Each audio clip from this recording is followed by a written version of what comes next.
All right, very good. The time is 6:03. I'm going to go ahead and call this regular meeting of the Lamarck City Council to order. Welcome to all of you who are in the audience. Good to see you, as well as those that are joining us via YouTube and the Zoom as well too. And with that, Kira, I think you're online, correct? Yes, sir, I'm here. Okay, give us a roll call. Okay, Councilmember District A, Present. Councilmember District B, Present. Councilmember District C, Present. Councilmember District D, Oh, B. D. B. Did she hear you? she did. She said that she is present, but I need the location of your meeting. And she said she's also having audio issues at the moment. Okay. She's at 4101 Main Street in Lamarck, Texas. All right. And Mayor, I will need your location as well. I am, Kiara, I am at the Hyatt Regency in Orlando, Florida, attending a hurricane conference. And Mayor, you're a bit, is it just me or are you a bit hazy on the screen? That's the background. It's Oh. the background. Okay, all right, I'm sorry, Mayor. Am I hazy? Yeah, it's just a little, there, that's a little better. There we go. All right, thank you. Okay, thank you. Item 3, let's go ahead and have our invocation. And I'm honored to have our Lamarck Police Department lead chaplain, Richard Scott, here to do our invocation, please.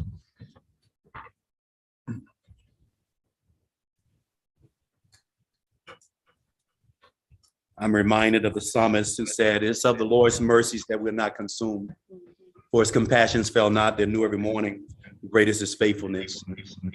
Gracious Father, we thank you for your faithfulness. Thank you for this blessed day. Father, Lord, we ask your hand of blessing this hour. Pray that you bless our council, bless those of us in this city. And Father, I pray for unity. I pray, Father, Lord, for your grace, your mercy, all the glory.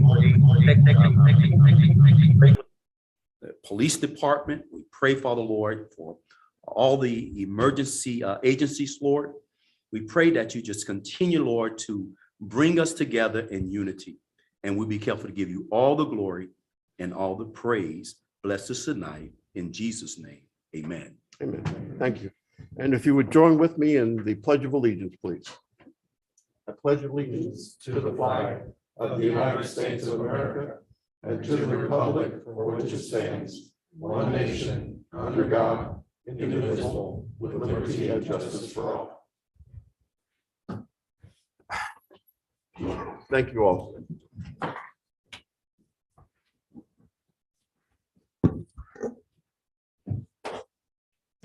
We'll move on to item 4, presentation and proclamations. I would going to call upon Council Member Michael Carlson, if you'll introduce item 4A to us, please. Thank you, sir. Tonight's first proclamation is for the National Library Week. So if a representative could come up for that.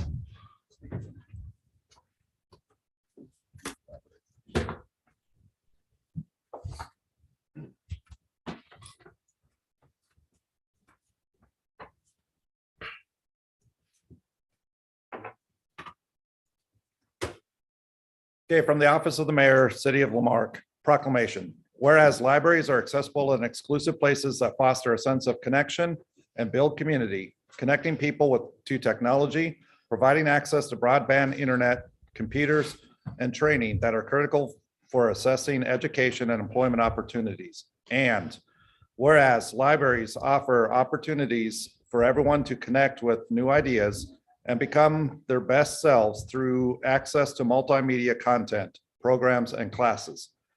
in addition to books. And whereas today's libraries and their services extend far beyond the four walls of a building, and everyone is welcome to use their resources in times of crisis, libraries and library professionals play an invaluable role in supporting their communities both in person and virtually.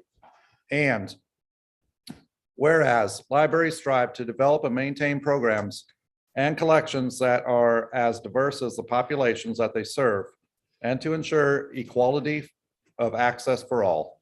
Adapting to our changing world, libraries are expanding their resources and continuing to meet the needs of their patrons.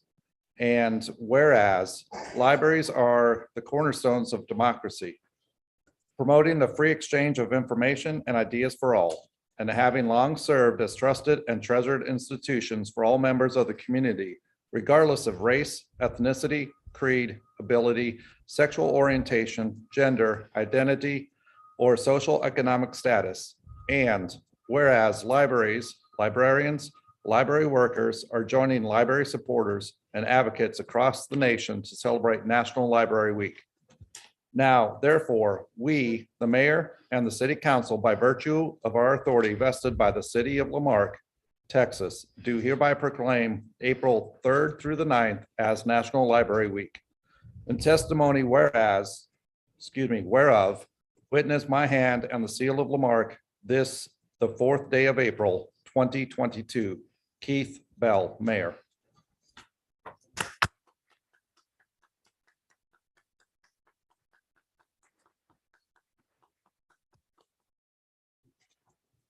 Please, would you like to say something, our librarian, our valued librarian? Thank you. This is a wonderful proclamation. We will be proud of it for many years. We do appreciate your support at the Lamarck Public Library. As the proclamation indicates, we are much more than books. Come check us out. We can set you up with a library card and tell you more about all the programs and services we have available for you. Thank you again. Mayor Pro Tem, if I may. Library Department also has their monthly update that'll be part of the manager's report tonight.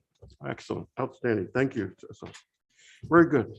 And Councilmember Yancey, may I ask you to please introduce our following resolution?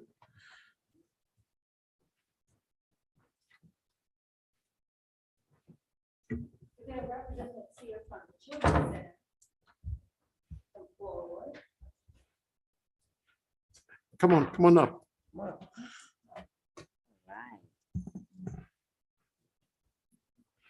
Very good. Hello, hello. Hello, Great to hello. see children. Yes. Yeah. So Office of the Mayor for the City of Lamarck proclamation. Whereas children are a community's most valuable asset and deserve to have the safe, stable, nurturing homes and communities needed to foster healthy growth and development. And whereas effective child abuse prevention activities succeed because of the partnerships created between child welfare professionals, educators, healthcare professionals, businesses, law enforcement agencies, community and faith-based organizations and families. And whereas child abuse and neglect prevention is a civic responsibility affecting both the current and future quality of life of a community. And whereas the City of Lamarck recognizes not only the Advocacy Center for Children of Galveston County, but all of the community partners, both seen and unseen, that work tirelessly to educate, provide treatment for, and protect the youth of our community. And whereas we acknowledge that we must all work together as a community to amplify child abuse awareness campaigns and invest in the social and emotional well-being of children and families. And now, therefore, we, the mayor and city council, by the virtue of our authority vested by the city of Lamarck, Texas, do hereby proclaim April 2022 as Child Abuse Prevention Month in the city of Lamarck, and do hereby urge everyone in the community to reach out and support its humanitarian mission. In testimony whereof, witness my hand and the seal of the city of Lamarck, this, the 11th day of April 2022. Keith Bell, Mayor. Congratulations.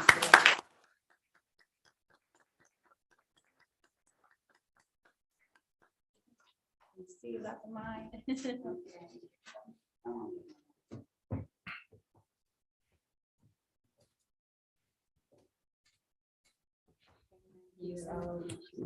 Would your groups like to say, please say your groups, Hilda or?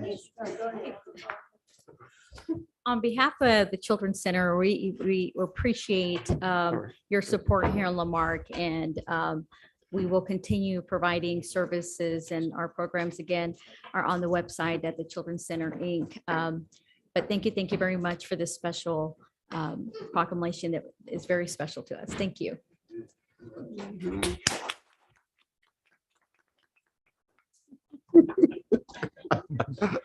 On behalf of the Advocacy Center for Children of Galveston County, we really appreciate this. I think child abuse prevention is, like they said, everyone's duty. I've been talking to middle schoolers all day, so I apologize. But you want to do something? So we're very grateful for everyone's role in child abuse prevention, because it is part of all of us. Every kid deserves love and safety, and we thank you for this. Thank you.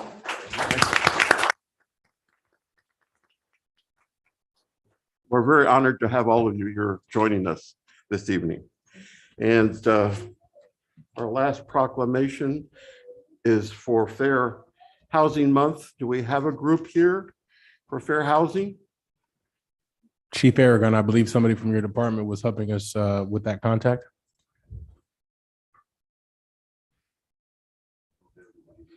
Well, that's not a problem. I will just read the proclamation and we will certainly identify. I happen to know a couple of good fair housing groups, so we'll make sure we recognize them.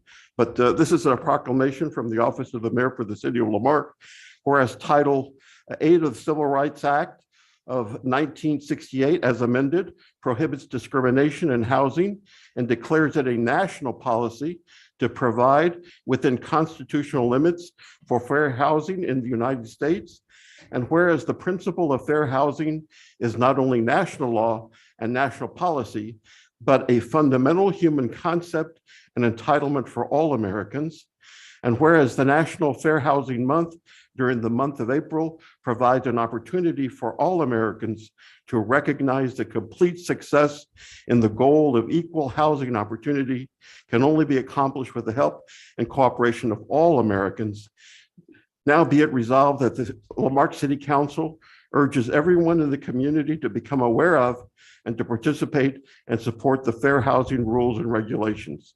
Now, therefore, we, the mayor and city council, by virtue of our authority vested by the city of Lamarck, do hereby proclaim the month of April 2022 as Fair Housing Month in the city of Lamarck, and do hereby urge all of the citizens of this locality to become aware of and support the fair housing law. In testimony whereof, witness my hand and the seal of the city of Lamarck, this 11th day of April 2022, Keith Bell, Mayor. Thank you, and Fair Housing Month.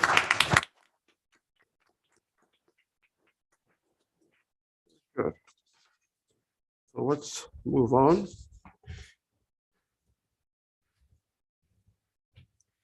to item 4D.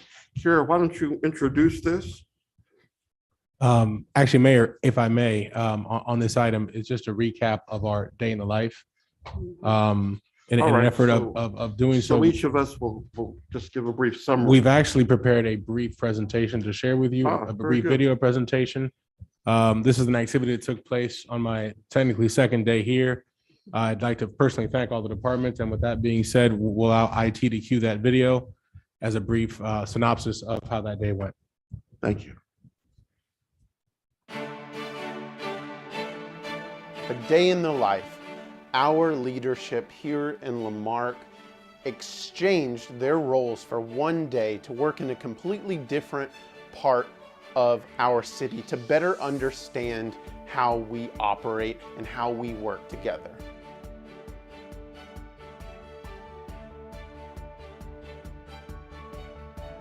One of the greatest takeaways from Day in the Life of was the fact that our leadership and council got to see different aspects of our city, got to see how our employees keep this city running from day to day to day. one of the great things that I got to see was all aspects of this, and I get to share it with you.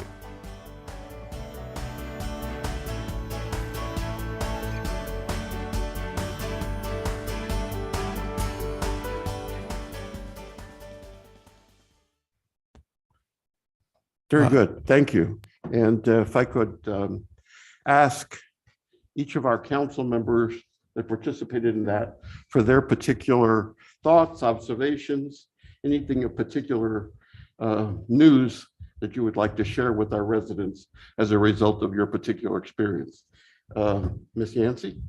We're gonna start with me. So you start with Casey. Okay. We had an amazing time in cold. I shared with Ms. Fields and Ms. Maxter, and we went through the city. I saw the hard work that they do every day to make sure that we have a safe city. When I think about some of the things that, and I laugh because I remember a particular resident, she was so excited to see our code people. They know our code people and they have relationships, and all about what I discovered is that it takes relationships to help change a community, clean up a community. And that was so good to see. I just want to thank the code department for showing me all that they do and the hard work that they do. But I really like when we came back together as a group and kind of cross-reference what we had discovered, and to see just how hard our staff really works every day to make Lamarck an amazing city. So I look forward to doing it again. Yes. Yeah. Thank you. Councilmember Carlson? I did not participate this year. Okay, very good. Councilmember McAuliffe? Yes, thank you, Joe. Well, it was me and Mr. Robinson driving around in Highland Bayou and in all the parks, and I had a swell time. I mean, I think when the assignments were given out, everyone knew it was a bit of a gimme, giving me the opportunity to ride around in the back of a pickup truck and be outside, because I loved it. And Roy is a very hardworking, very amiable, affable guy. And I think one of the biggest takeaways for me was not only did I really respect the patience and goodwill that the staff was extending to us. You know, I think we've probably all been in that position where someone kind of comes and like peeks in and gets all up in your business, and that's not always the most welcome thing. And I think they did it with grace, and Roy certainly let me join him and extended a lot of grace to me and taught me a lot of things. But other than that, you know, I think it's always good to remember that there are people behind everything that happens in the city. And so much of it is invisible work that we enjoy as citizens. You don't think about the actual persons, the souls, the hands and the brains and the legs that are attached to all the work that happens, you know. And I know that's true for every single element of the city, but in particular, it really resonated for me, seeing that happen with just tasks as simple as changing out the trash cans at Highland Bayou and at all the different pocket parks. You know, there's a person behind that, and a wonderful man who has given years of his life to our city, and he knows the stories of so many people just by seeing them every day at the park, you know? So it's like this really great piece of living history, and it was an absolute delight. So thank you especially to the staff for arranging it and having so much graciousness. Thank you, council member. And Mayor, I'm gonna jump in here and I'll let you go last, and then with your summary. But I was with the water department over here. And first, I have to express my thanks, even though the water department sometimes gets beaten on a lot. I think there's a story to be told. In the midst of COVID, the only contact that our residents and our businesses had with staff was through our water department and that one drive-in window that's there in the side of the building. So it was not only the issues arising from your water bill, but they were dealing with inquiries on everything. And it frustrated some people because they thought that our members of our department needed to be specialists in all of these different areas, such as permitting, such as zoning, such as public works and these different areas. So I would like to recognize them for that patience that they had with all of us, because at one time or other, I think all of us have had an element of frustration there. And with that, I also have to say that I think that we will do a better job. I learned about the deposit amount, stuff that's not easily perhaps navigable at our website, in terms of how it's a really simple way to access and begin a water account here in the city. I learned that once a year, if you have issues, the water department has an ability to adjust a bill once a year. It's not every month, but there is that ability once a year. So there'll be some follow-up there working with them that I think will enhance our understanding of the water department. So my thanks to all of them for their patience with all of us as citizens. And Mr. Mayor, please, your experience. Thanks, Mayor Pro Tem. Certainly, I had an amazing experience with our Public Works Department. Myself was assigned up the Public Works Department with Chief Randall Largon and newly minted City Manager Cesar Garcia. The first thing that struck me was that the men at the sites that we worked at, those 2 occasions that we were there mitigating leaks to supply lines, water supply lines into people's residences. They said that on average, they can only do 2 or 3 of those per day. It is that labor intensive, and it is that labor intensive. And so I think that our community needs to perhaps realize how labor intensive these jobs are, and how much of a process they take. It is not a matter of 15 to 20 minutes or even an hour. Many of these jobs last 2, 3, 4 hours at a time. And when you think about our city and how many of those requests are made on a regular basis, it can say a lot to us about our ability to move our people power effectively. Secondly, the other thing that impressed me was I did have the pleasure of riding with and working with Cesar Garcia, and I witnessed our new city manager ask our team of public works workers what they needed the most. If you could have anything at all, what would it be? And they unanimously, overwhelmingly said, we need more people power. They are undermanned severely. And they didn't ask for more money. That was striking to me. They didn't ask for raises or more benefits. They didn't even ask for more equipment. However, when pressed by Mr. Garcia, they shared that we are severely under-equipped as well. But they said they needed more people, which should say magnitudes to us on council. And thirdly, I think that I learned that there is a huge disconnect between us as a community and members of our public works department. I don't think that we really truly understand the practical aspect of being a public works employee as it relates to the execution of those tasks that we request them to perform. I think that if our community would have an opportunity to witness those jobs from the initial start to completion, they would have a better appreciation, not only for the hard work of the men and women of our public works department, but for the practical aspect of how long it takes and what's all required in doing some of the routine jobs that they do. And I want to say special thanks to those public works, those men and women who go into our community every day, working quietly, productively, and effectively for the betterment of our community. Kudos to those men and women and that department. And certainly we ought to do more as a council and as a community to support them. Thank you, sir. Very well. Item 4E is our redistricting update. The law firm of Bickerstaff Heath Delgado Acosta LLP. And who's speaking on that? Bob Heath. Bob Heath? Yes, I he is think I able- saw him there. Yes, he's online. Mr. Heath, Yes, thank you very much. thank you. It's real pleasure to be able to work with the city, and we appreciate your confidence in us. What I would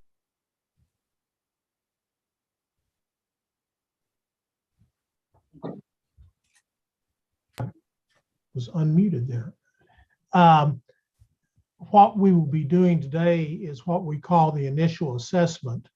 And that's where we look at the results of the 2020 census in your city and see if they are such that the city is going to need to redistrict.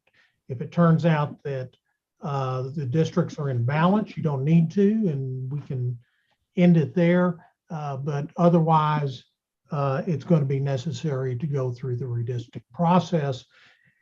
And what we'll do today is talk briefly about what the law is of redistricting, what the process is, and then go through the census results as to whether redistricting is required. And I have a PowerPoint that hopefully I will be able to share with you right here. Does that come up on your screen? Yes, we can see it. Okay. As I said, this is what the initial assessment is. And in redistricting, as far as the law goes, there are three major principles, and we're going to talk about what we may be calling a +1. And that is the Voting Rights Act, which is Section 5, which is no longer required, but it's something we might want to look at. The first thing to consider is one person, one vote. That's a constitutional requirement, and basically it requires essentially equal population among all your single member districts. So that's where we need to start. The next thing is we need to be sure we are complying with the Voting Rights Act, and particularly Section 2 of the Voting Rights Act, which is the one that says we can't adopt any sort of election practice which is discriminatory against minorities, and in particular racial minorities or language minorities. And language minorities is the category that brings in Hispanics, whereas racial minorities will bring in African Americans, Asian Americans, and others. The third thing is a case called Shaw versus Reno, and it limits the use of race. Section 2 essentially says you have to consider race. Shaw versus Reno says you can't do it too much, and we'll talk about both of those. And finally, in Section 5, that's the provision of the Act that required that any change be submitted to the Department of Justice for pre-clearance before you could implement it. And the Supreme Court, after the last decennial redistricting, ruled that that was no longer constitutional, so it no longer applies, but we still like to look at it because its standard was retrogression. You can't go backwards. You can't make things worse for minorities than they were before. And it's helpful to look at that and try to avoid retrogression. Looking at these specifically, under one person, one vote, you need approximately equal population. And the rule of thumb is that the total deviation, and that's measured between the most populous district and the least populous district, can't exceed 10%. And the way we determine that is shown on this next slide. And let's assume we have a city or a county that has a population of 40,000 persons and 4 districts. In that case, every district ideally would have 10,000 population. In this one, District A is 11,000 or 1,000 population over, which is a deviation of plus 10%. District B is 7.5% over. District C is 2.5% over. And then we get down to D, and it has only 8,000 persons, and that's 20% under the ideal. So we look at our most populated District A, our least populated District D, and the difference between those from plus 10 to minus 20 is 30 percentage points. So our total maximum deviation in this case is 30%, which is well above the 10% that we consider permissible. Now, looking at census data, we're going to be looking at what's called the PL 94-171 file, and it's also known as the redistricting file. But it has total population in it. It has voting age population in it. It reports the race of people and whether they are of Hispanic origin. And with that information, we're going to use total population to determine whether one person, one vote applies. Voting age population, which of course would be people that are 18 years of age and above, is something we'll also look at to measure voting rights issues, because persons under the age of 18 can't vote. So sometimes voting age population will be a better measure of a group's political strength and electoral strength than would be the case with total population. Section 2 of the Voting Rights Act is the next thing we need to be aware of, and that's the one that says you may not discriminate on the basis of race or language minority status.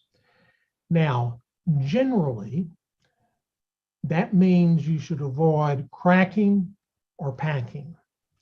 Now, cracking, also known as fracturing, applies when you divide a group of minority voters to fragment their voting power. So if you have a minority group and it's compact and it's large enough that it would control elections in a district if they were all put together, but instead you split it in two, so half goes one way, half goes the other, and it does not make it permissible or possible for that group to elect in a single district. That's cracking. The opposite of that is packing. So if you take the minority group and you concentrate them into a single district, say, so that it represents 90% or close to 100% of the district, so that it certainly will have electoral strength and control that district. But if you divided it by moving half one way, half another, it would have power in 2 districts. That's packing. So those are the sorts of things we want to be aware of. There are other things that can violate Section 2, and we'll be aware of those, but these are the main ones you need to worry about. Now, Shaw versus Reno, as I said, that's a Supreme Court case that came down in the 1990s. And while Section 2 of the Voting Rights Act means that you have to be aware of race and consider it, Shaw versus Reno says, well, not so fast. We don't want to be making race-based decisions. So the question the court asked under Shaw versus Reno was race the predominant consideration in drawing a redistricting plan? Was that the main thing that controlled what happened? And if it was, did you use race in a narrowly tailored means of addressing a compelling governmental interest? And compliance with Section 2 of the Voting Rights Act can be a compelling governmental interest. And this is the district that led to Shaw versus Reno, to the Supreme Court case. As it turns out, I was at the Supreme Court in Washington on the day that Shaw versus Reno was argued before the court and was there in attendance. And I assure you that the attorney making the argument challenging the district made ample use of the map. The yellow district, the 12th congressional district in North Carolina, was designed to be an African-American district. It picked up isolated pockets of African-Americans over 100+ mile distance and joined them generally by following narrow corridors, often the interstate highway. In fact, there are a couple of places in there where the district has no depth at all. It comes to a single point. And the court essentially said, that's too much. You can't do that. Here is a case that's closer to home that was decided after Shaw, but not, the districts were drawn before Shaw versus Reno, but the case came up to the Supreme Court afterwards. These districts are drawn following the 1990 redistricting and are in Harris County. They're congressional districts. The red district, in the top one is the before, is the 29th congressional district in Texas, and it's designed to be a largely Hispanic district. And you can see it is highly irregular. In fact, Harris County had roughly 600 voting precincts after adoption of this map. They had to change that number to something like 1,300 because it split precincts left and right and required the county to draw many new precincts, some of which were very tiny, some of which had no people in them at all. And the Supreme Court, like in Shaw versus Reno, said you can't do this. So it sent it back to the district court, and the after picture is what the district court drew. Actually, the after picture is very similar in the fact that it is a largely Hispanic district. It's not quite as Hispanic as the one in the map that was overturned, but it's still extremely high Hispanic percentage. Actually, it may be even more effective because much of the district that was initially drawn included anybody that was Hispanic without concerning or recognizing whether they were citizens or not. In certain areas, such as the long line you see over on the left, which actually runs up Highway 290 and picks a lot of apartments that were largely inhabited by non-citizens, so they couldn't vote. Well, that was the district that resulted and that the courts approved.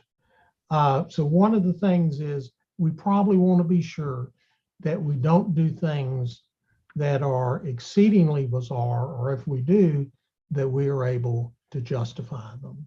And the standards that are used are, as we mentioned before, race cannot be the predominant factor to the subordination of traditional districting principles. And we'll talk in a minute about traditional districting principles.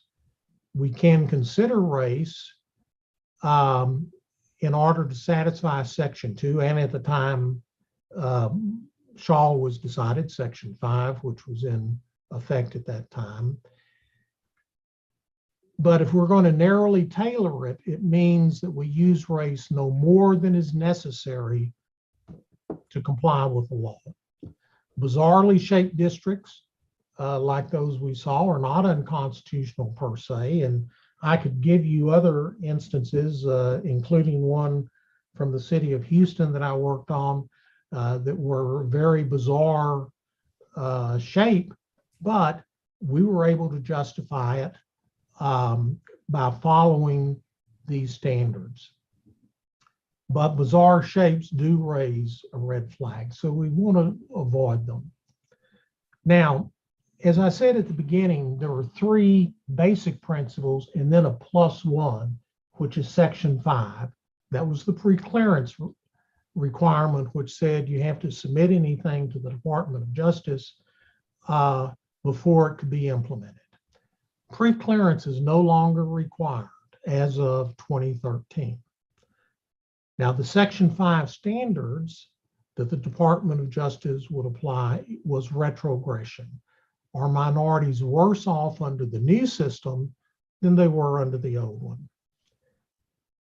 I think that it's still helpful to look at retrogression and look at what would have been permissible under Section 5 as a diagnostic tool to identify potential Section 2 issues. While it's not the standards that is used under Section 2, one of those standards is that you can't have a discriminatory purpose as well as a discriminatory effect. If you have a discriminatory purpose, one thing that might tend to show that is if you draw something that puts minorities in a worse position than they were before. So that's one of the things we'll look at.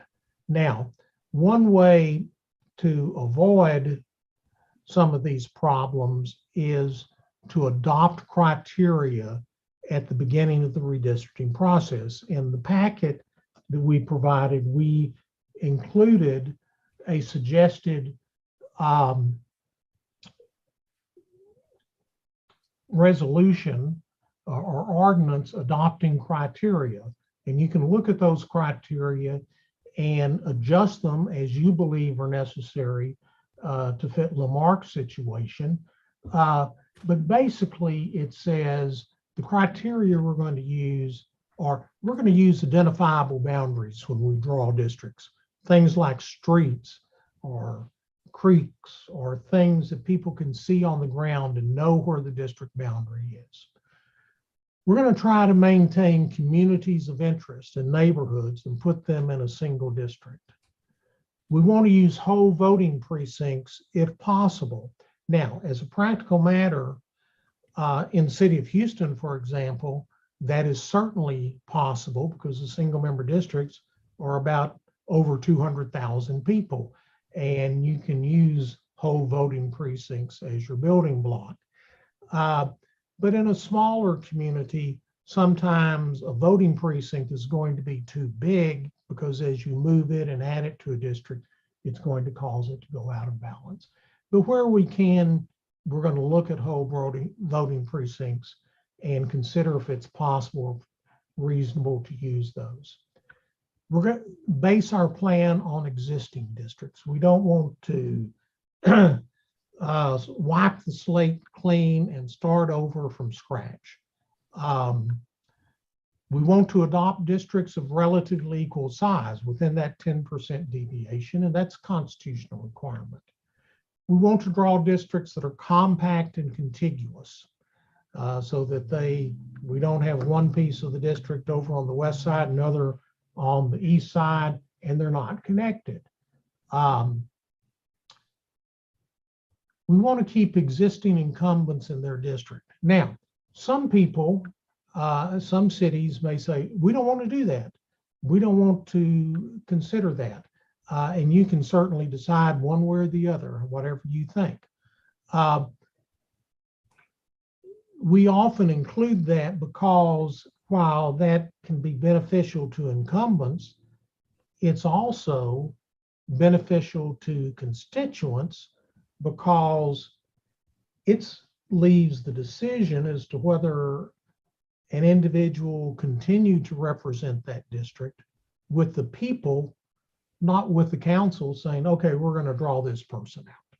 So you decide what you want there, but we generally suggest it's a good idea to try and draw districts so that we don't draw somebody out of their districts or draw two incumbents into the same district if we can avoid that. And finally, we're going to narrowly tailor our plan to make sure it complies with the Voting Rights Act, which will also end up complying with Shaw versus Reno.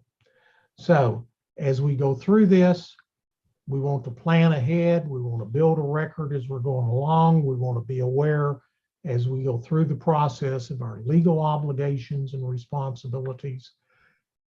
We strongly suggest that you adopt criteria that reflect traditional districting principles, such as the ones we have included in the packet.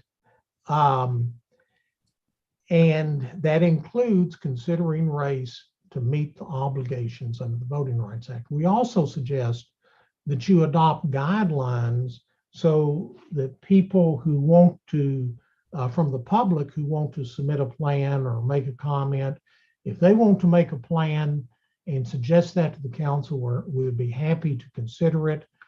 But we give some guidelines as to what they want to do. One of the main ones being, it needs to be in writing.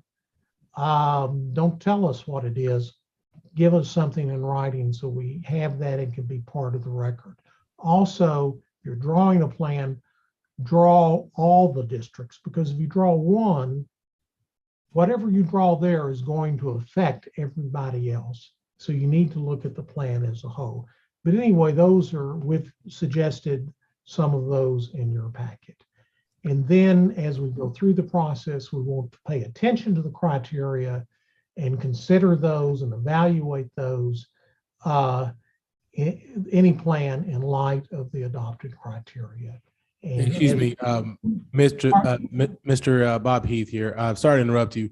Just for the sake of time, I know that we've got a workshop that will be announced on this subject at the end of the meeting that we're tentatively announcing that date. If you could just address quickly what items from this presentation will directly address the city of Lamarck at this time, and we can go into further discussion for the sake of time and for the residents listening as to how we can go further into this at the workshop. All right, let me,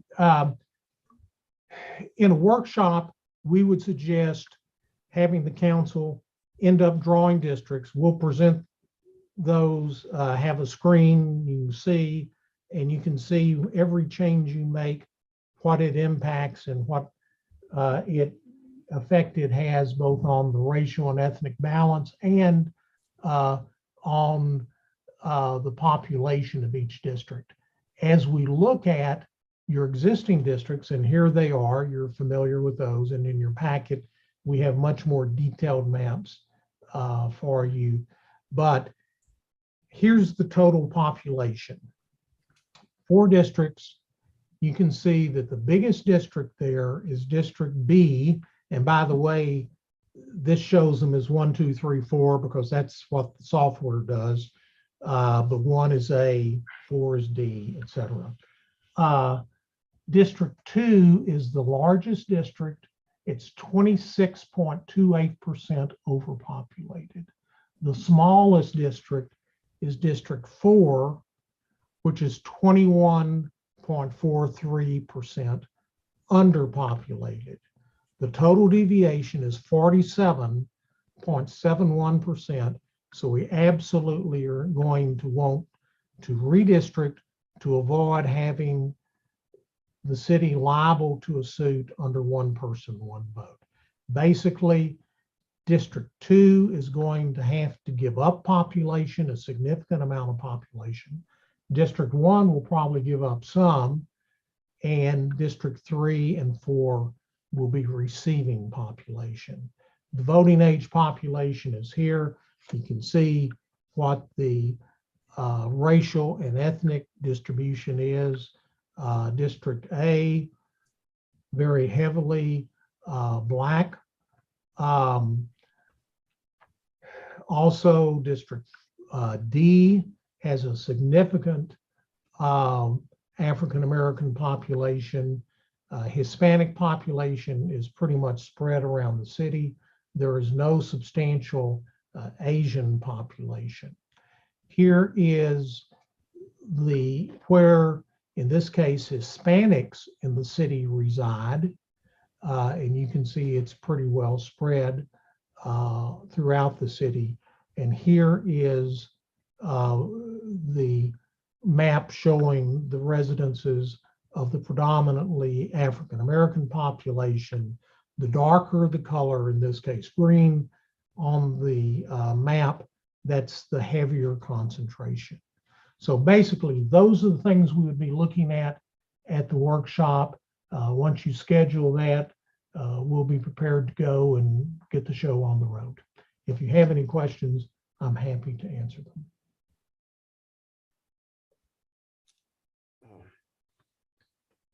Thank you, Mr. Heath. So we're going to begin this process of scheduling these meetings for purposes of drawing maps, proposed maps. We need your input. As I understand, and Mr. Heath, we have an overabundance of individuals in District B. That means, in realistic terms, that we will ultimately end up lessening that burden and splitting existing residents from District B into the other districts is what I'm hearing. Right, and A may lose a little. A does not need to lose any. Well, it doesn't need to gain any. It probably needs to lose a relatively small number of people. I didn't hear your ideal district count. Size. Yes, size. It's 4,611. Okay.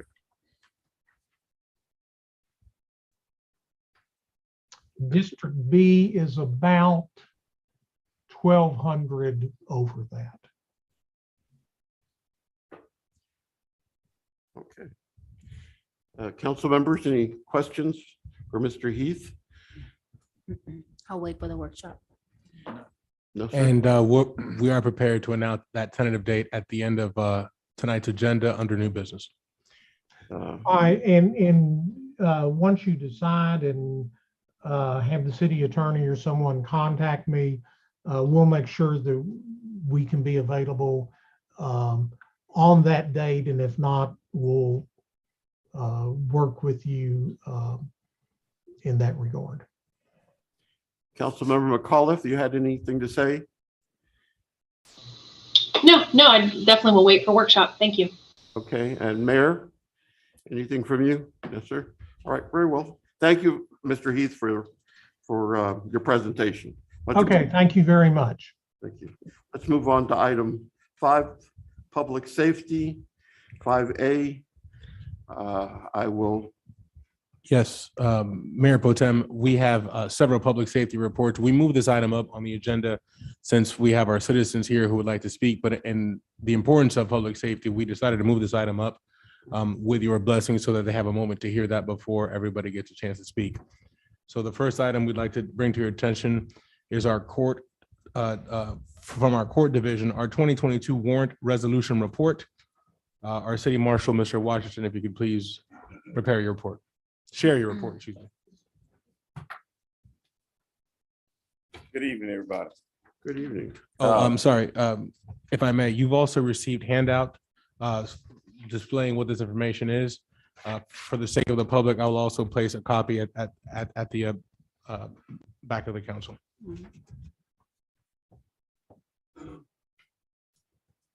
Good Good evening once again. Thanks for having us. I'm Russell Washington. I'm the city marshal for the city of Lamarck. I'm finishing up year 5 in December, and I'm happy to be back working for the city. I was here back in 88 through 92. I also worked for the school district from 92 until 2010. I would like to, if I could, introduce my family that I work with every single day. Our Judge Carrie Pettijohn, our court administrator, Rosemary Bell, our lead head clerk, Terry Hall. Welcome. Also, we have a juvenile case manager. His name is Ethan Hoover, and he's not with us on today. Okay. Basically, from what you asked, city manager, was about our warrant resolution. And our warrant resolution is a time every year that we go out and we make a concerted effort to have those people who have outstanding warrants with us. We try to get them to come in any form or fashion. So we started it this year on February the 7th, and it ran through March the 12th. And basically, we understand as a department that once you receive a warrant and it goes on for a number of months, the state then places a hold on your driver's license. So at that time, you can't go renew your license. And plus, they're going to start putting a hold where you can't even go get your car registered. So we understand that. And it seems like we have a lot of people who get into that rut, into that Ferris wheel. Well, I need to go to work, but I got this warrant. I get stopped again. I might get another citation, and it's just steadily ongoing. So our thought with the court, and the way we look at it, as our job is to help our citizens, even if they're not our citizens, they're still our customers. We look at it like that, to help them get this resolved. So starting out this particular year, it's been kind of slow. The last couple of years, we know COVID hit us pretty hard. We normally get citations from the police officers for the city of Lamarck. We also receive citations from code compliance. And we also see other misdemeanors, theft charges, and different things like that. And we also receive a lot from our Department of Public Safety, our DPS. But because of COVID, those numbers have gone down a lot compared to it was in previous years. I do think that we started out about 3 years ago, and we teamed up. We found out it was better to team up with other cities to try to put on this warrant resolution. So we teamed up with City of Texas City, Santa Fe, Hitchcock, I think Kemah, and Galveston, to make a big effort to get the word out about it. We've had some videos that were posted online. Some of them went out. I think one of the large electronic billboards up and down 45 shows the warrant resolution. And what we mean by warrant resolution is we want you to get you to come in. And you won't believe how hard it is to get people to come in to sit down and have a conversation with us. Because when the average person gets a warrant, the first thing they think is, I'm going to be arrested. But our motto is, if you'll come in our door, if you'll pick up the phone and make an effort to reach out to us and say, you know, I have a couple of warrants, what can I do? We get you to come in. We don't have to arrest if you come in and speak with us. So at that time, we can sit down and work out a payment plan with you. We can sit down and maybe work out community service based on what the judge decides. But there's different avenues that we have that we can help that person resolve and may possibly get their driver's license. Because we're also finding out that most of them right now, most of the jobs that are out there right now, and a lot of new jobs out there, they're requiring you to have a driver's license to even get hired. So you see a lot of people coming in and decide, hey, I need to get this taken care of. And some of them have been on the books. We have some fines as low as $300 on warrants or somebody. And we've had some people here with maybe $10,000 or $15,000 in outstanding warrants. But we do try to work with all those people to try to get it resolved. For this particular year, 2021, like I said, it hurt us real bad. Going back to 2019 stats, we cleared, during those couple of weeks, we cleared 384 warrants and brought in a total of $83,000 plus. In 2020, we cleared 318 and brought in 67. This particular year, if you look at the stats, we have them for you, broke down. We cleared, let me get to it. We cleared 295 and we took in 75,000. And it's not about the money, but it is about clearing our records and clearing our books of outstanding warrants. And it's not just here, it's all over. Yeah. I just left a marshals convention, and when you get to talking to other marshals and other clerks and magistrates all over the state of Texas, you'll find out that it's inundated with thousands and thousands and hundreds and millions of dollars worth of warrants that are out there. So our goal is to make sure that we work with our citizens to try to get their warrants taken care of.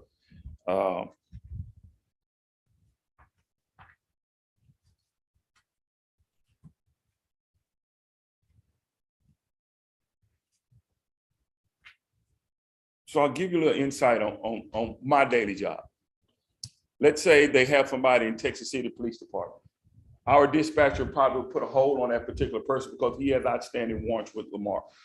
When that person is finished whatever they're doing in Texas City, they've seen the judge over there, I would go then pick that person up, bring that person out of jail, book them in, or I do have the opportunity based on by the judge that I can have that person or somebody meet me out front with a down payment. I think we normally chose half, sometimes we use 30%. 30% of that person fine, then we can put that person on a payment plan of between $100 to $150 a month. And if it rotates every month, they just come in and make that payment. What it does, it clears the warrant. So you don't have to be worried about being stopped out there, but it doesn't release the hold on your license until you paid at least 50% of what your total fine is. So that's kind of what we do it. That's how we do it on a daily basis. We try to get people to come into the window, to try to speak with the clerks. I try to go out in the lobby and talk with them, but it's almost like pulling teeth, like I said, to get somebody. I literally have to walk outside to the car and beg people to come in to sit down and have a conversation with them. Not only are we trying to help people with our situation, but we also can get on our computer system and find out where they have other outstanding warrants.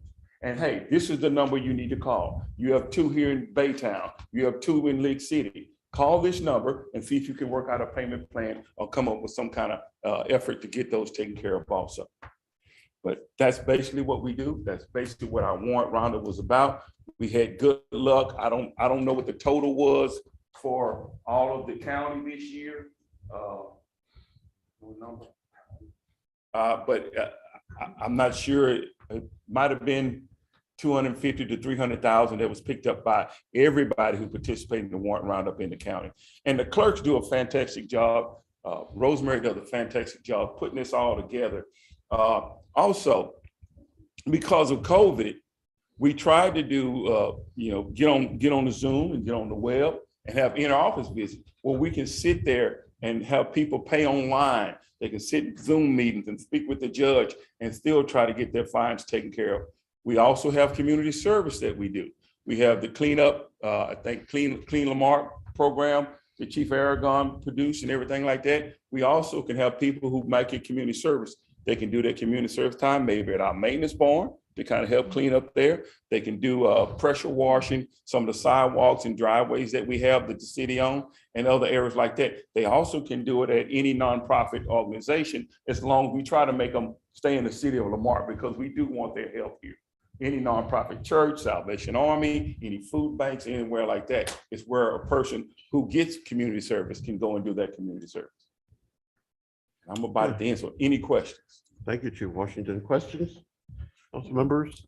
The only question I have is how successful was the Zoom meetings and stuff? It really was because people were really scared to come in. And I do understand that. And we still do Zoom. We're still offering that right now. When we have court on Tuesdays, on Thursday evenings, the judge can sit right there at her desk. She can look and talk to people. They can remedy what they need to do right there on Zoom. Yes, sir. Okay. Well, thank you for opening that avenue up for our citizens. Yes, sir. Any other, Casey, Keith, any questions? No questions from me. Thank you so much. Thank you so much. Thank you. Thank you. I have a quick question. Yes, sir. How long do warrants remain active? They will remain active Forever, basically. Until they're cleared. Yes, sir. So your effort, you sent out 548 notices. Basically, you had a 50% reply rate of 295. There's still 253 individuals out there that still have warrants. And so we urge you to please, this is your opportunity. Please respond and let's get these things taken care of. Don't worry about we're offering you a low anxiety way to deal with these issues. Okay. Yeah, we are a Mayor Pro Tem. We really want to work with people. That's our whole goal, is to work with people and take everybody's case individually. We look at, some people just can't, and we understand that, but we're willing to work with anybody who wants to come in and sit down and have a conversation with them. Okay. Great. Thank you, sir. Thank you. Appreciate it. Thank you to the court as well and all the staff. Next up, we have police, who has 2 reports, commencing with their department diversity report, followed by their monthly report. Mayor, council members, Mr. Garcia, good evening.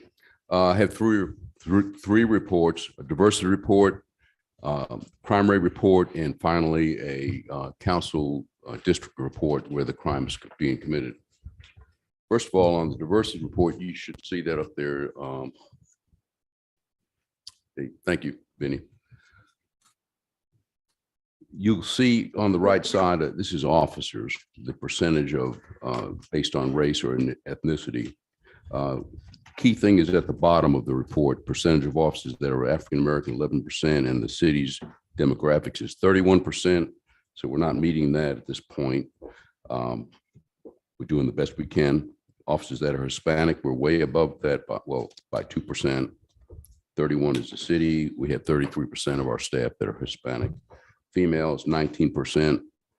And I did go back, Councilman Yancey mentioned how we were in the past. I went back to a report. I did this thing in 2014, and we have increased on African-American. We had 7% then. We're at 11%. Now we had 2 African-American officers. Now we have 4. Councilman Yancey also mentioned what are the recruiting efforts that we're doing right now. Just kind of breeze over that real quick. We're testing now every 6 weeks. It was like every 3 or 4 months. We moved that up to every 6 weeks. We're actually sending my officers to the academies, 6 or 7 in the Harris County and Galveston County. When the academy is going on, they give us time to give a presentation, and we're going there with a diverse group of officers to sell ourselves to the communities and to the academies. Media efforts we use in Facebook, police news, Post newspaper, Galveston County Daily News. We're doing a lot of presentations. We are updating our website. We're doing the community policing efforts, going really good. We're networking with local associations. I've just worked with LULAC, the president of LULAC, Mary Lamonis, contacted NAACP. I'm going to be doing a presentation with them. Most importantly, what I've seen over my many years in law enforcement is word of mouth. Officers that are happy and doing a good job and glad to be there, that is a good recruiting effort. So that's important. And last, next month, I'm going to bring up the sign-on bonus, which council approved prior to this fiscal year. It was initially, and I went back to look and see exactly what the wording was. It did say for seasoned officers only. Well, I'm going to ask for that to be changed for any officers, because we need to move on that, and we have some budgetary money in that. So rather than just be experienced and seasoned officers, we think, my command staff and I think, that it needs to be any officer that comes to our city to get $6,000. I think that'd be a good boost. Second report is the crime report. You see it up there, Vinny. It's the January through March of 2022 compared to 2021. Essentially, down there you see Lamarck violent crime rate on the left side, going down midway of the page. Our rate was 117. That's 117 violent crimes per 100,000 population. We did show a 3% increase over 2021. And property crimes, it's 1166 per 100,000, and it looks like it is a big increase, but it's really only 91 cases for this point. So that's essentially, we have an uptick in crime. And I do want to say this: we know we've had several homicides. We're sharing that with Texas City. I just want to say this: these are not random acts of violence. These are targeted situations. I can't release much more than that, but it's targeted. And unfortunately, people have been killed in this respect, but we're working very diligently. We have a great detective staff and more to come on that. Number 3, this is the crimes by council district, A, B, C, and D. Just look at that for a minute.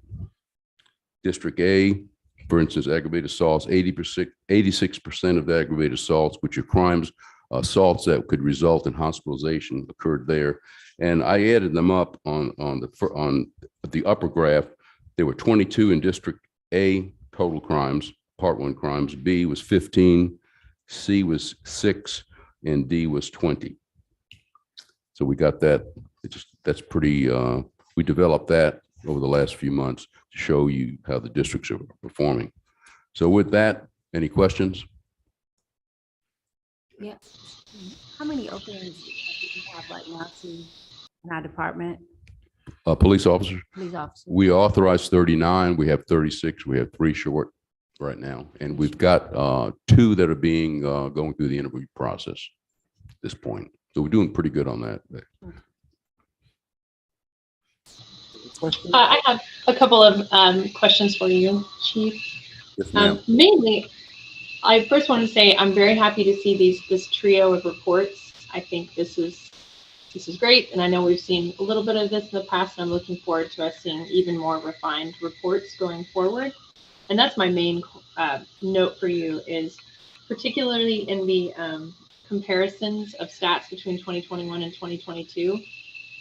I'm going to go ahead and make the assumption that there's enough people out there like me who just had a hard time sort of wrapping their eyeballs around the presentation of the information. And so I'm assuming that some of that data just is what gets spit out of the system that you guys have. I know that's been the case in the past, and that's part of why it's kind of confusing to look at. But for me, having a few more things defined would help. Like, what does CL mean? What does OFF mean? And having some of that data just aesthetically organized a little differently, maybe having some of the IT team help would really help for me personally. But I mean, that's really all I have to ask. The other questions I had were already answered. And then one more question about the crimes by district. The 10 burglaries and the 10 larceny counts in District D, are those 10 separate? So is that 20 total individual crimes, or is it that because, I mean, I know at least what I understand is burglary is different from larceny, and that burglary involves it being in a building. Is that correct? I'm not trying to be a police officer. Okay. Okay, for March 2022, of the burglaries that occurred in the city that were, verified as being in fact a burglary, 10 occurred in District D, and the same thing with the larcenies. There were 10 that occurred in District D. Of the total, okay, so 32 larcenies, 10 were in your district. It was right. So my question was just sort of trying to refine and find out those were actually. It wasn't that the burglaries are being counted as larceny and the larceny is being counted as burglary, right? I just was trying to understand maybe how the system classifies. I know that there's a lot of nuance in how the crime reports get put out. Are they the same thing, or is it 20 individual counts of? It would be separate. There were 10 classified strictly as theft and 10 as burglaries. Yes. Cool.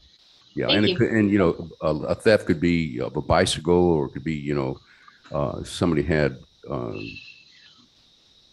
very minor larceny. That's a theft, and the burglary would be, of course, a breaking and entering into a business, a residence.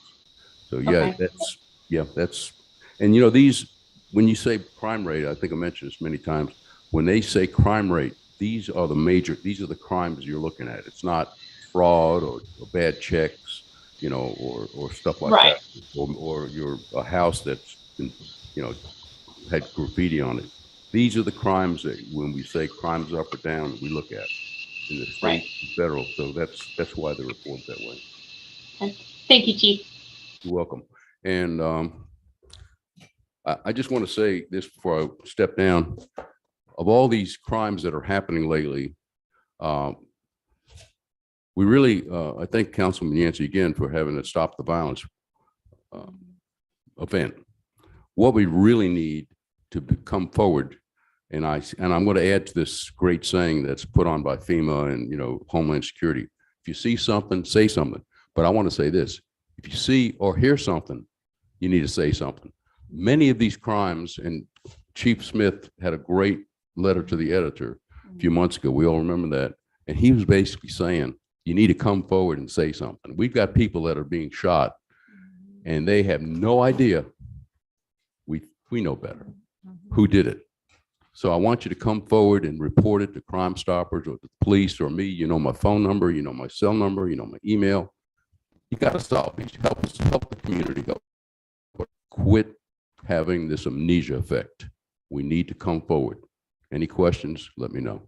Thank you. Chief, Mayor, did you have anything to say?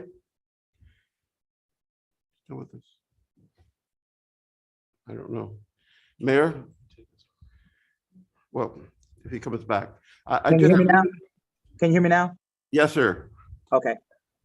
I just had a few things I wanted to ask Chief about in this report and make some clarifications so the Chief can help us educate our community. Chief. Go ahead, sir. We heard you say that these shootings, these recent shootings, are not random, that they seem to be orchestrated and planned and with some level of organization. Yes, sir. They are not random, but they are occurring in situations that put our community in a heightened level of danger.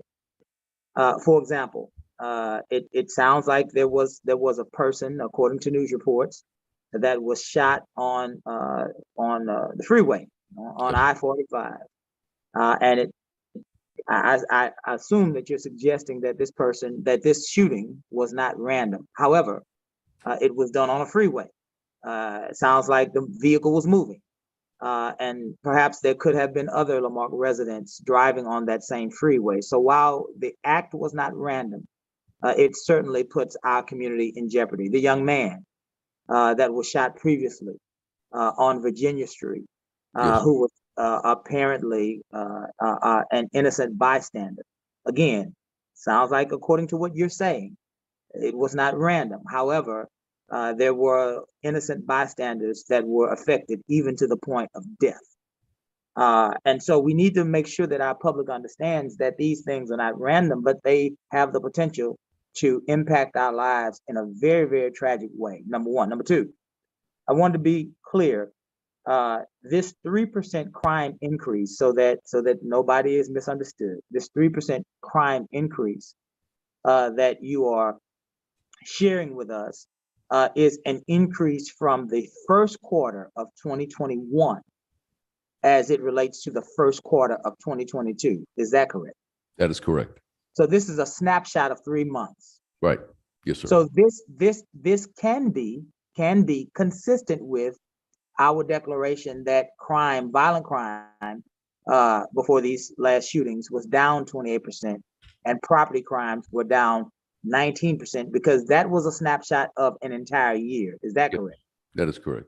Okay, I wanted to make sure that the public was clear on those things. Now, just quickly, I think that our officers are having a difficulty in their role in preventing crime, Chief, because I think that we are struggling with the prosecution of crimes committed in Lamarck because we don't have a robust criminal investigation division.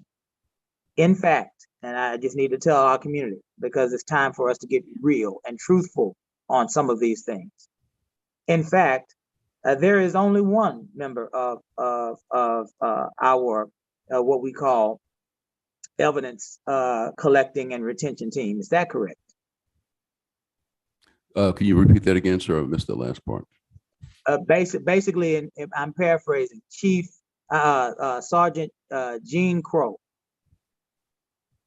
is the only person that we have collecting and categorizing and storing our evidence. Is that correct? That's correct. We have one evidence custodian.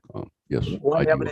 One evidence custodian, and so our ability to prosecute those crimes that are being committed in our city is severely hampered by the fact that we lack resources in our evidence custodian role, as well as we lack the sufficient number of criminal investigators to prosecute these crimes. And when you can't prosecute crimes and people don't go to jail and people don't get sentenced for the crimes that they have been convicted of, it sends a message that our community is a playground for criminal activity.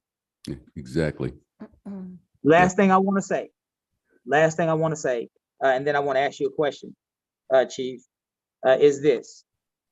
The truth is, there are times, and I want to be real with our community, there are times when there are only 2 officers that are able to patrol our streets 14 miles long of a city, and we only have 2 officers patrolling. We don't like to tell people that because we don't want to alert our criminals. But this situation is dire, and the men and women of the Lamarck Police Department are overtaxed and they're overworked, and they're doing a bang-up job, Chief, and I'm proud of them. This is a war against crime and not a battle, and it will be long and drawn out, and we have to dig our heels in because any crime in our community is unacceptable. Last thing I want to ask you, Chief, is this. What do you need from this community? How can our community, not just our council, but how can our entire community support our police department in this effort to make our city safer? Obviously, Mayor, we need personnel strength, officer strength to enhance and prevent and control crime and reduce citizens' fear of crime. I don't think there's any chief in the United States who would say they have enough officers. I know we do not. In fact, with the 2 you're talking about, it's really a supervisor and 2 officers. We only have about 6 on each shift. With sick leave, vacation, training, required training, it can go down to one supervisor and 2 officers, which is considered our minimum. That's for 14.2 square miles. It's almost insane. We do need public safety is important. When you talk about violent crime, what more important can you be talking about for our safety? So officers we must invest now. You pay now or pay later. It's the way it works. Thank you. 2 quick questions for you, Chief.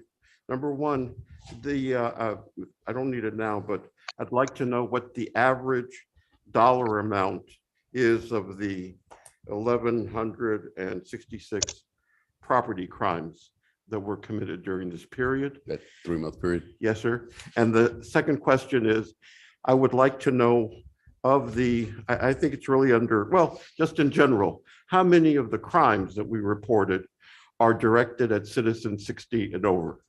16 and older? 60 60 the and older. older. I see Okay. 60 and older. Okay. People like me. Of all crimes or just? Of all crimes, 60 Okay. and older. And as with all the crimes, those that qualify, I know your department is referring them to the crime victims assistance organizations for those individuals. See, they get less part. For those that are applicable, your department is referring them to victims of the crime victims assistance program. Yes, sir. Okay. Okay. That's all. Thank you. We good. I do want to say something though. So the Crime Stoppers meeting is this Wednesday, correct? This coming Wednesday. This coming Wednesday at noon. 12 at noon at Kelly's Restaurant. At Kelly's Restaurant. So some of the things, I'm real big about, let's talk about what we can control, what's in our hands now. And maybe for some of our residents that are listening, we need to donate to that to that entity so that we can raise the rewards up. Sure. We have some of the lowest rewards for information. Right. We want people to speak up and say something. Maybe we donate as citizens to that organization so we can make sure that it's a nice amount for information. Just thinking about some solutions check that we that can out. bring to the table. The rewards come from the probation and parole fees from the state, Mhm. but I'll check on that, see if we could donate to that too. To see if residents can Yes, donate to I'll Crime check- Stoppers. I'll check at that with Ben Okay. Crowder. Thank you. Once again, if you see something or hear something, please say something. We need all the help we can get. Most serious crimes are solved by tips. I'm Mhm. telling you, that's very, very important. Mhm. Thank you, Mayor and Council. Thank you. Thank you, Chief Aragon, and all the members of our Lamarck Police Department. Let's go on to item 6. Kira, if you would please introduce this item.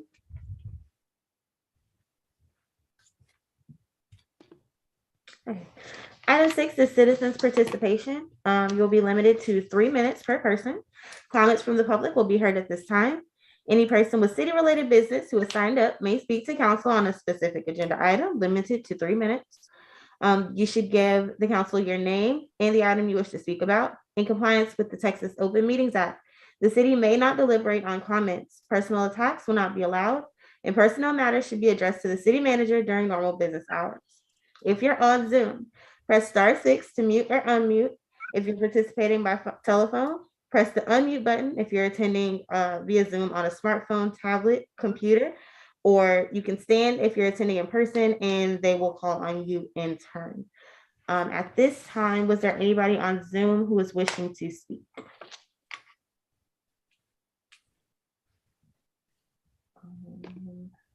Okay. Not hearing anybody on Zoom. We have a list of speakers here. Our council member, Robert Mitchell, please. You're my first name here. Welcome, sir. Council. Mr. Garcia, pleasure to meet you. Thanks. I'm going to speak on line item 9C, and it's on the fireworks. And it has to do with the penalty provision in there. I'm going to suggest something that you remove the penalty from this ordinance and have no penalties for somebody that disobeys that law or circumvents that law. Honesty, really. Think about it. You know, the state did that for all the cities. And that's why I'm saying this, because the state put the SB2 taxpayer relief law, expecting that the public would get tax relief and that the cities and these administrations and governments would honor that. But that's not what's happened here, but yet you want to put a penalty in on this particular ordinance. Now, I know that sounds really crazy, but let's look at it. The chief here needs the public support.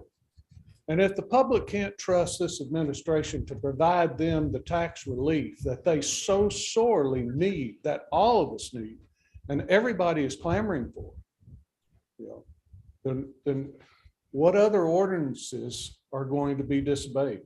What does that mean?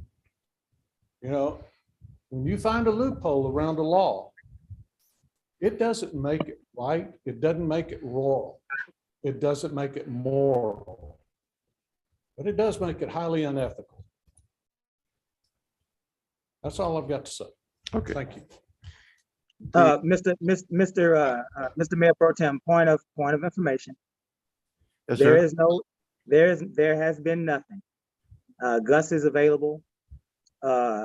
Susie is available. There has been no unethical, inappropriate, or illegal behavior surrounding our budget, our tax rate, or this tax rollback election. It has been proven, it's been suggested, it's been asked, and it's been answered. And so let's move on. Thank you. Thank you, Mayor. Next speaker is Tress Young. Young. And Or you, Giannis? Mayor Pro Tem, just for a point of clarification, some folks may have signed in, just trying to sign in for the meeting. They may not have to speak. So if those folks are not present, we could move on. Just as a point of clarification, make sure no one's here. Susie Young. Susie Young? Oh, that's you guys outside. Okay, all right. Well, welcome. And thank you for being here. Thank you. And just so that you know, by law, we don't comment on these items. Mr. Robichaud, did you have anything to contribute in terms of public comment? No? Warren? We've got Warren and Trey? No? Okay. Oh, there you are. I think old classmate.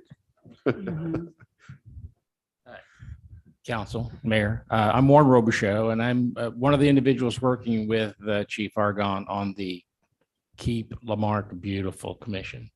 I just wanted to comment how many of the citizens are very, very appreciative when we have that police bus and trailer out. We're not only picking up the trash, using those individuals from the municipal court and the county courts. But we've got many citizens that are actually coming out of their houses when they see us out there, bringing those individuals water, bringing them tea, whatever relief. They're pitching in the way they can.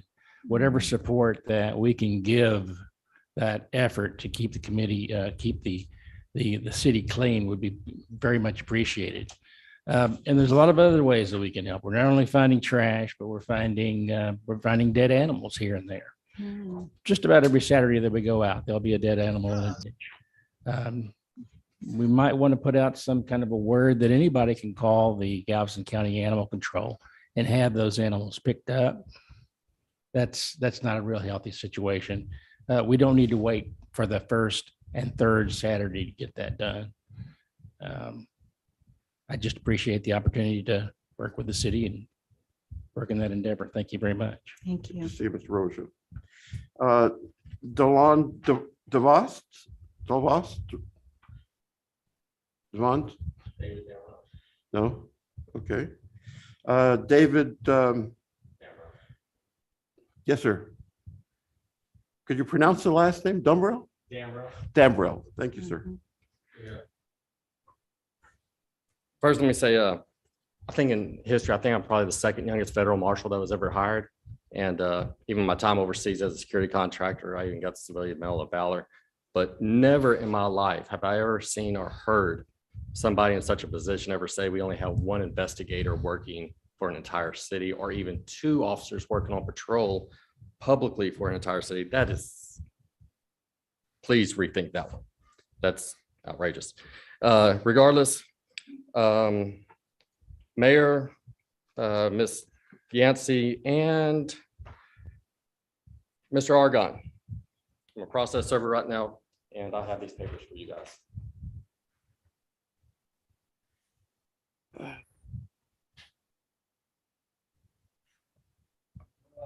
Are you? I'm not authorized to accept service. Are you? Yes, I am, and y'all have all now official third. Thank you again, Mr. Damarel. I'm not authorized to accept service on the mayor's behalf. Challenge in court, sir. You're an attorney. All right. Thank you very much. Y'all have a good day. All right. You. Mr. Let's see, any other person on the list here? Mr. Garcia?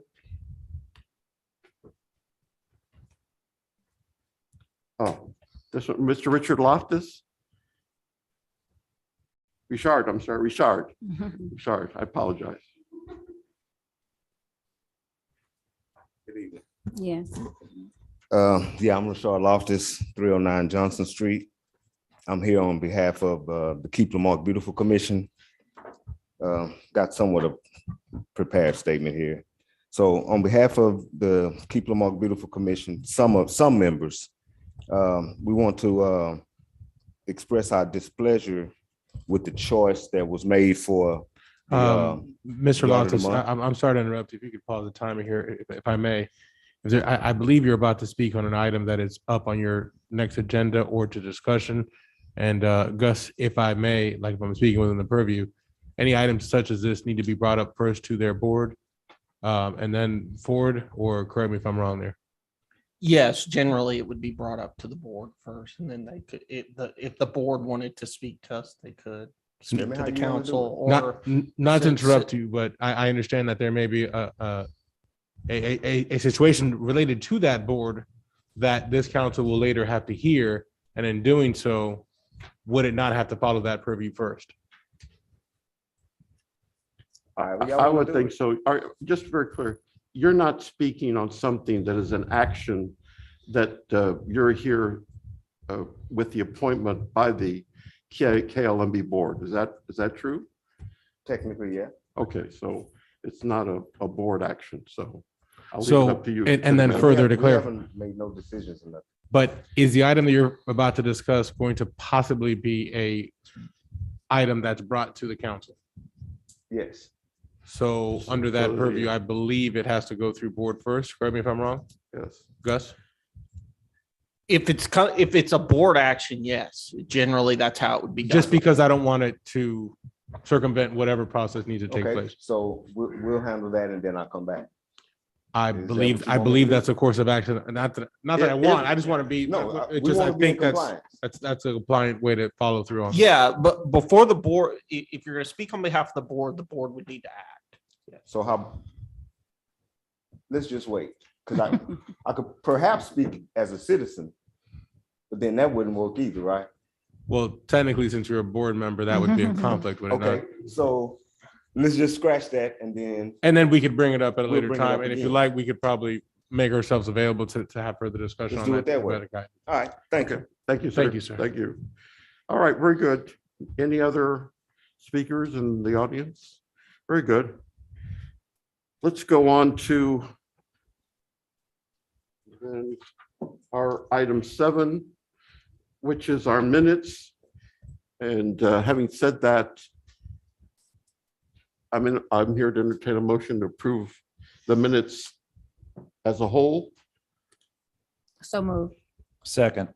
I have a motion to approve our minutes of the 2/14 and our special council minutes of 2/14 as well, and then our regular city council minutes of 3/14. And we have a second. Any corrections, any additions? Hearing none, those in favor indicate by saying aye. Aye. Those opposed or abstentions? Hearing none, thank you. At this time, Kira, if you'll introduce item 8. Okay, item 8 is going to be public hearings. Item 8A, we will conduct a public hearing to hear public input on adopting ordinance number O-2022-0003, establishing a public safety building committee, providing an effective date, and making other provisions related to the subject. It is now 7:40. Mayor Pro Tem, if you'd like to open the public hearing, please. Okay, at this time, the public hearing on it's public input on adopting the ordinance for establishing a public safety building committee. Any persons wishing to comment, express their views? Very good. Hearing none. No one online. Hearing none. Very good. Then what's the time, Kira? It is still 7:40. All right, and then at 7:40, we'll close also the public hearing, having heard no comment. Let's move on to item 9, ordinances. If you'll introduce 9A. Yes, sir. Item 9A is ordinance number O-2022-003, establishing a public safety building committee, providing an effective date, and making other provisions related to the subject. This is the second and final reading of this ordinance. And if I may, Mayor Pro Tem, this ordinance provides for the appointment as well of members. If council's ready to do that today. Yes, and just as a follow-up item, Gus, if I may, Kira has already received, if I'm not mistaken, all 5 appointees and both alternates for this item, which, as I understand, are going to be part of item 11A, should there be no changes to that. Kira, is that correct? Correct. Okay, so the appointment part will be under appointments. Correct. Okay, correct. Very good. I'll entertain a motion to approve then under the second and final reading the establishment of Public Safety Building Committee. So moved. I have a motion. I need a second. Second. A motion made and seconded to approve the Public Safety Building Committee as a second and final reading. Those in favor indicate by saying aye. Aye. Aye. Your abstention. Very good. Introduce 9B, please, Kira. Yes, sir. Did you want to do, since they're first readings, did you want to do 9B and 9C together, or did you want to keep them two separate items? I think they're two different items, so take them separately, each one. Okay, no worries. Ordinance number O-2021-0018, amending section 8-8 of the city code, allowing for the keeping of hens, providing a penalty, providing an effective date, and making other provisions relating to the subject. And the reason is that when we passed and per staff, we didn't include a time frame, as I understand, City Manager. Is that correct? That is correct. This is, and Gus may be able to speak more to this. This is more of an administrative item due to all the changes in the council meetings that occurred throughout the months that immediately followed the first reading. This item administratively is being repositioned and will have the same deadline since it already went through first reading. That's correct. Yes. Okay. All right. I'll take a motion to accept So moved. this amendment. Second. Motion made in second. Any questions? No? Those in favor indicate by saying aye. Aye. Aye. Those opposed or abstentions? Hearing none, thank you. Kira, please introduce 9C. Item 9C is ordinance number O-2022-0004, amending chapter 29 of the city's code of ordinances, providing an effective date, providing a penalty, and making other findings and provisions related to the subject. And in parentheses, fireworks. Yes. It's and staff or city manager wish to speak on this? Yes, actually, I believe Chief Merriman is on the call and can provide some insight on this item. We do understand there was a resident concern or a resident question on this item. Chief Merriman, if you can join in here, please.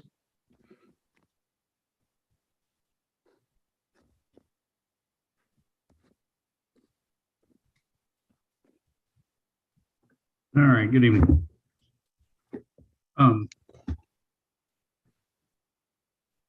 First, this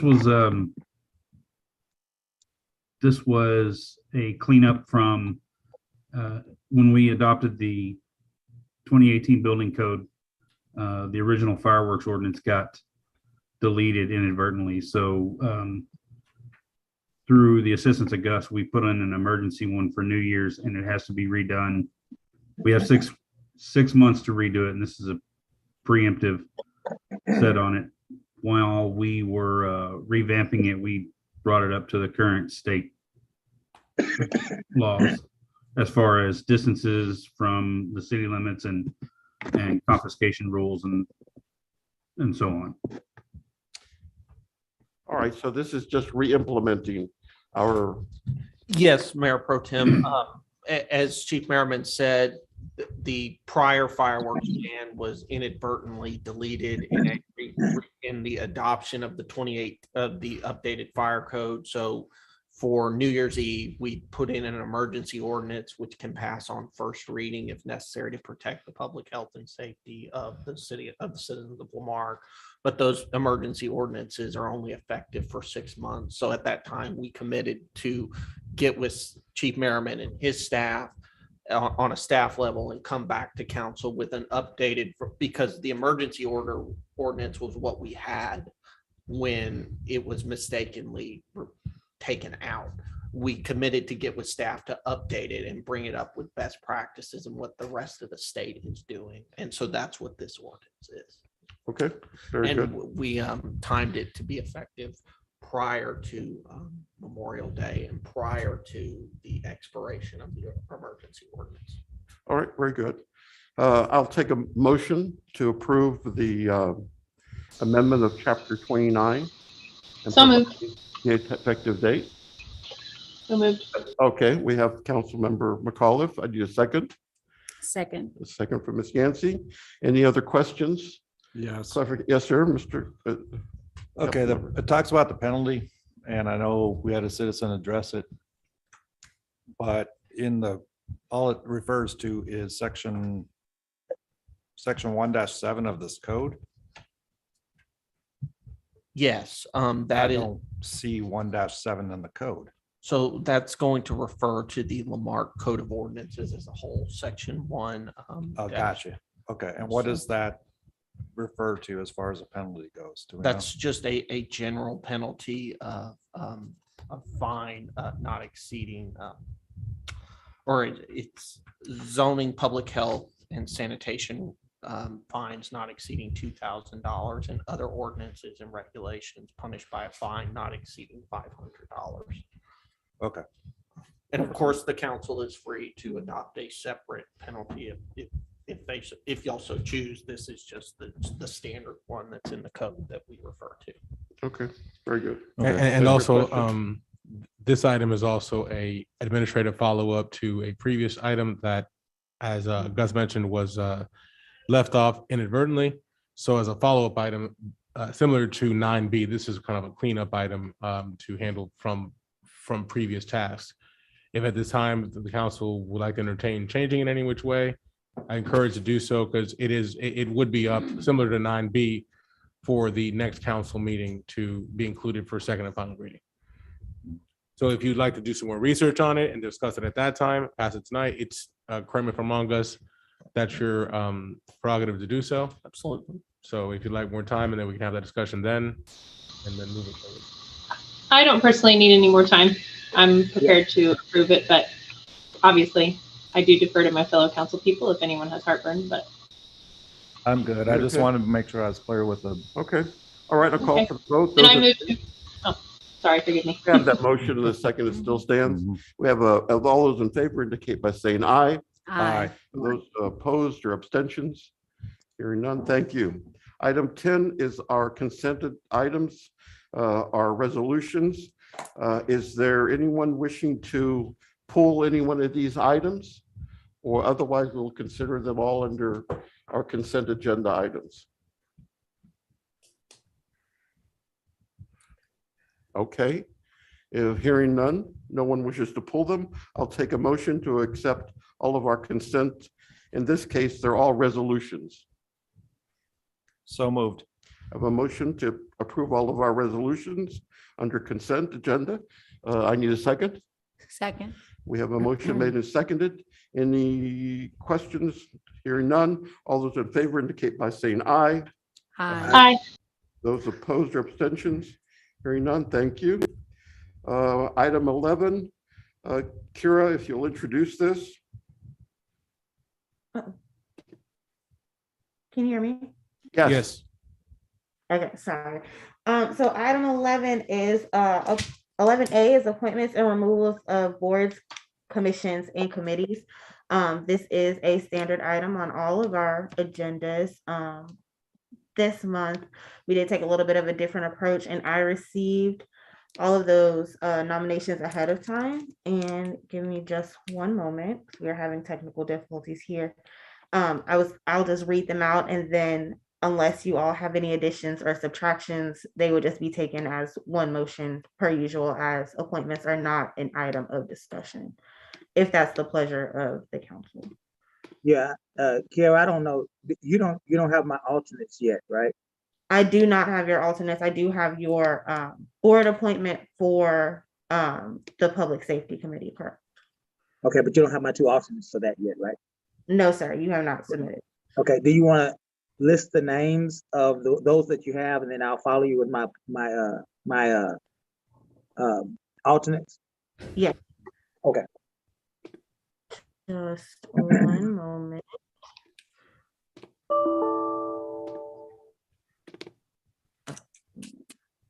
And if I may, while Kira moves this item, we had internal discussion and wanted your feedback on how you would like to see us move these appointments forward.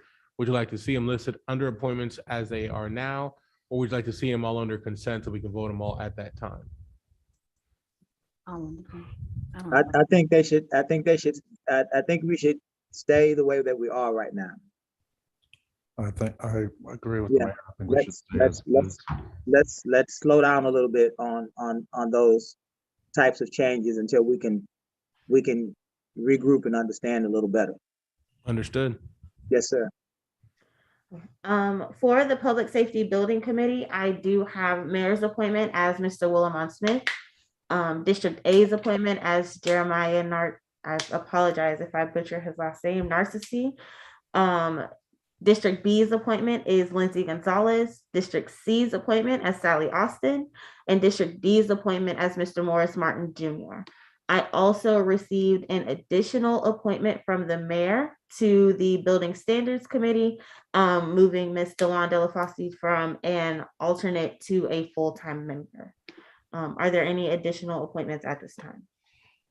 There are two appointments, two alternates to the Public Safety Committee. And I nominate Mr. Dennis Davia and Mrs. Jackie Pennington.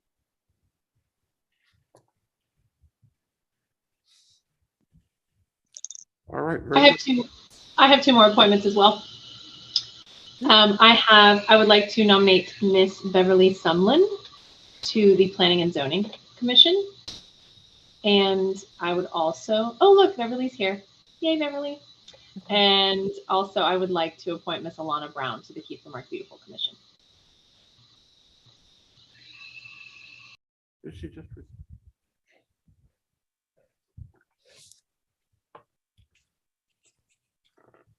Okay, I have them all. All right, I'll take a motion for those appointments.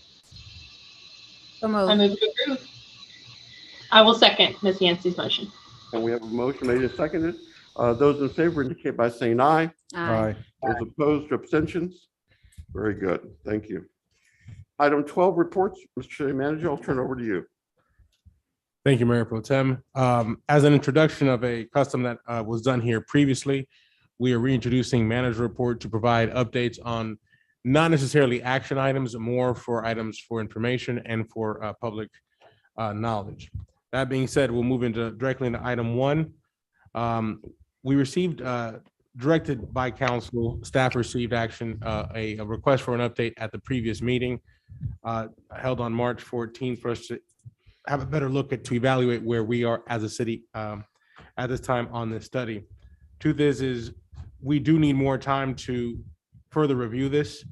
And we want to make regular updates to this on a monthly basis. It's much more than just coming to you with one item. We want to separate it into monthly chunks. It is evident to me that this report was done in lieu of possibly the need for a comp plan, which to our record has not been done in the city in a very long time, if at all. Also, while we did some research, we were able to find that there have been some reports made to council dating back to 2016, 2017, to a different council, obviously. So in lieu of, in light of the change of all the staff and council members, we would like to be more comprehensive in our approach to research what has happened thus far, and then come back to all of you at a later time, starting with next month with a better update as to what have we done, evaluate where we are, and next steps that we need to take moving forward. All right, that concludes item 1. Moving directly into item 2. Our emergency preparedness supplies sales tax holiday. We wanted to inform, this is one of those for the good of the order, where we're informing residents of a tax incentive available from the 23rd to the 25th of April. If anybody would like to make any purchases for their home in preparation of emergency management. I hate to say the words, but as you all know, we're entering into that season that goes from June until November. So having said that, this is a yearly program that is available through the Texas Comptroller's Office. It is from midnight on Saturday, the 23rd, ending on a Monday, April 25th. We will be putting some information on that program on our city's website moving forward, so the public is aware of that tax incentive. Next item, item 3. We're discussing another good of the order item. I'd like to ask our Public Works Department to please step forward and accept this presentation of our National Work Zone Awareness Week.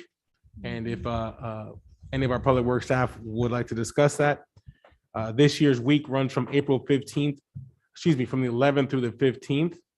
And this year's slogan is "Work zones are assigned to slow down." Thank you.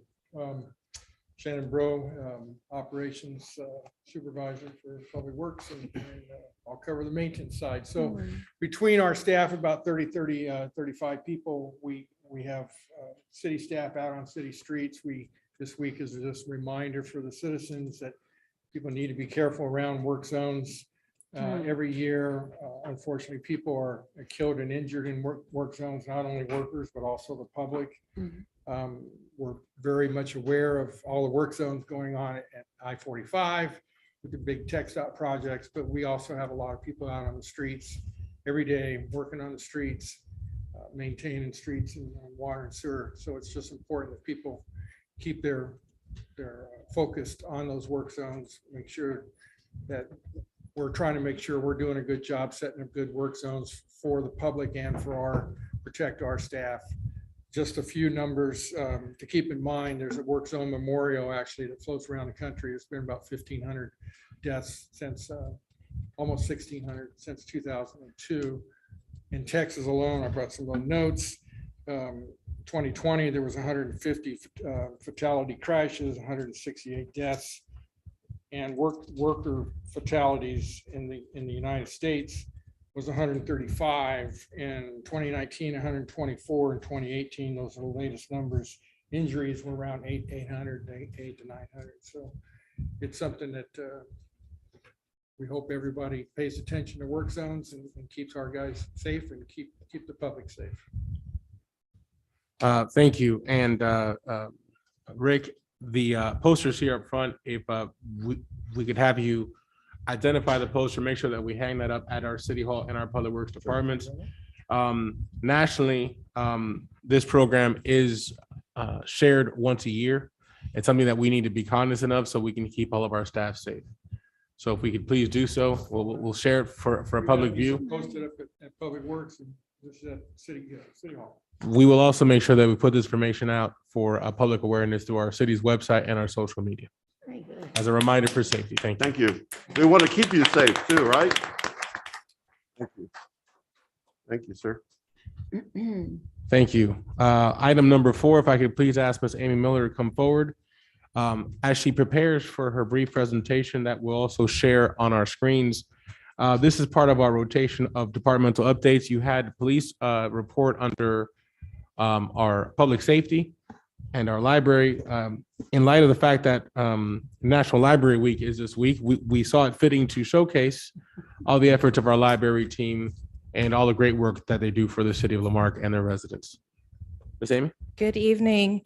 I'm here tonight to give you a brief overview of programs and services available at Lamarck Public Library. I'm doing it at this time because we are now at the end of March. As of the end of March, we are halfway through our fiscal year 2022. So I thought it would be a good time to assess where we are today compared to where we were this time last year. Also, me and my staff just recently submitted our annual report to the Texas State Library. I can share some information about that report with you this evening. And also, I do submit a monthly report to the city manager with library statistics, as well as notable meetings, programs, and services. For your reference, the most recent report is included in tonight's agenda packet.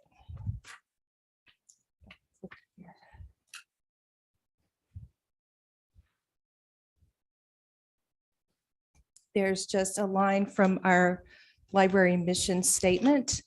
I wanted to begin with showing you the library funding breakdown. We do receive the majority of our funds from the city of Lamarck, with 8% contributions from Galveston County. City funds are spent on things such as staff salaries, benefits, utilities, overheads, facility maintenance, operation, and supplies. The funds that we have from county, those funds are used to build and maintain our collections. We buy books, DVDs, we sometimes supplement our public databases. That's how we get the subscriptions for our magazines and the daily newspapers. Speaking a little bit about accreditation with the state library, to be accredited, each library in Texas must spend a minimum amount of local funds on their libraries each year. That amount is known as our maintenance of effort amount. The maintenance of effort amount is not a consistent figure.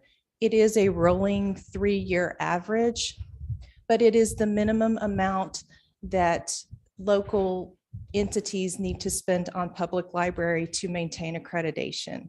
It's about the easiest way I can think to explain it. This year, when we did our report for 2021, that maintenance of effort number was $292,478. That was the minimum. As you can see, our local expenditures for 2021, we comfortably met and exceeded that with just over $331,000 in local expenditures. So we are in good condition with the Texas State Library, and we maintain our accreditation. In taking a quick look at year-to-date comparisons where we were this time last year compared to today. Of course, last year, the pandemic was still very much part of people's lives. Vaccinations were just becoming readily available to the public. This year, with the easing of the social restrictions, we are seeing that reflected in customers coming back and visiting our library in person. And while they're there, they are checking out books. 22% increase in our year-to-date comparisons today as compared to last month. We are staying pretty consistent with the number of card holders that we're signing up. However, we've seen a significant increase in the number of customers who are visiting us for internet access. Same with our programs, a 56% increase. These are programs that we do in-house, as well as outreach services to schools, daycares, and other neighborhood groups. Slowly rising in the number of programs that we are offering, and attendance is also creeping up as well. So people that walk through our door, we have different names for them: customers, patrons, visitors, guests, but all of them, we do keep track of how many people walk through our doors. Last year, for the whole fiscal year, we had just under 10,000 visitors come to Lamarck Library.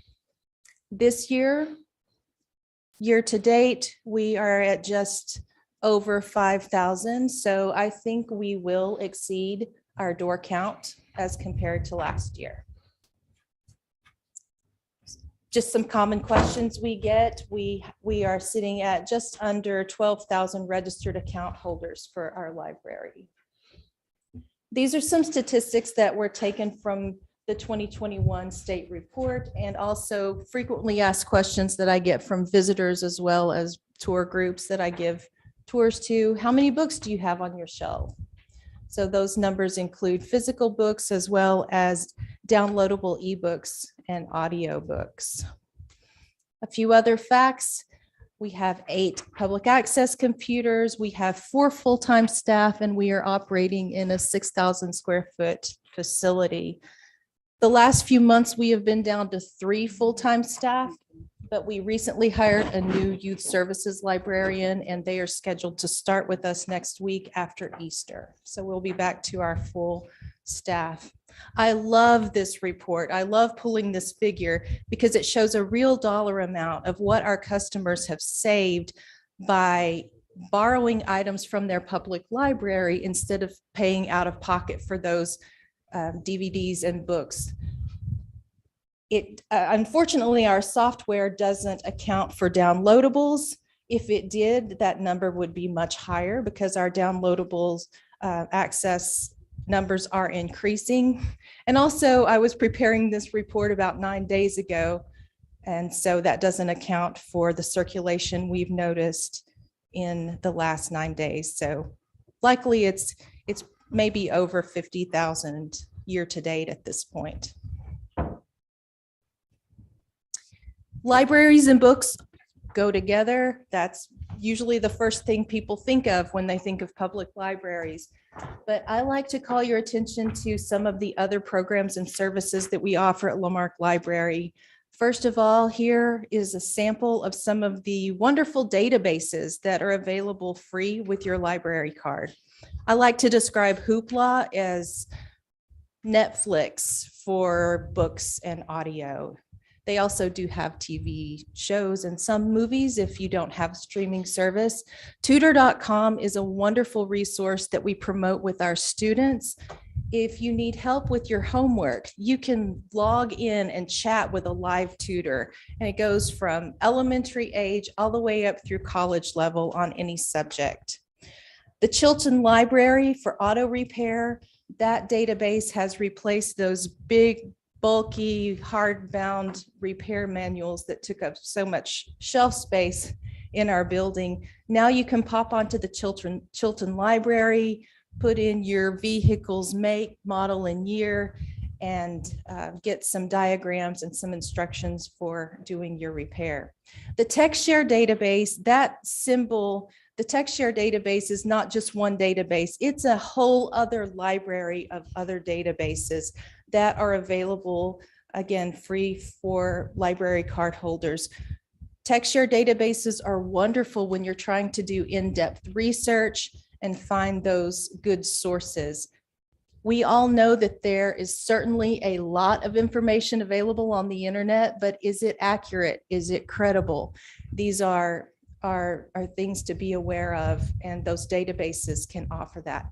I want to point out that TextShare databases, because we are accredited with the Texas State Library, we are able to offer the TextShare databases to our customers. That's one of the benefits. Other services that don't have anything to do with books, many customers walk into our doors needing some of those first services. You might think that faxing is an outdated, old school technology, and it is. But we do a lot of faxing, a tremendous amount of faxing. It's still a very much needed service. People faxing documents to their healthcare providers, their insurance companies, their attorneys. Curbside delivery was a service that we began during the start of the pandemic, and it is a service that many of our customers appreciated, so we have continued it. Interlibrary loan. If there's a book that you really need that we don't have at Lamarck Library, there's a very good chance that we can find that library, that book, and track it down for you at one of our other Galveston County libraries, another library in Texas, or even throughout the United States. It's a wonderful service, and interlibrary loan is another service that we're able to offer our library customers free of charge, because we are accredited with the Texas State Library. I think that public libraries are ideal places for community connections, making community partners. Here are a few that we've worked with, that we're working with currently or have supported us in the past. We will be again partnering with Galveston County Food Bank for their summer feeding program. That means when kids come and visit the library to get their reading material or attend one of our awesome summer reading programs, at the same time, once a week, they can also pick up a box of food, which will be filled with shelf-stable, kid-friendly food items to supplement their meals through the rest of the week. Another organization I'm really excited about, and this is brand new, I just met with them earlier this morning, is the Salvation Army Boys and Girls Club of Texas City.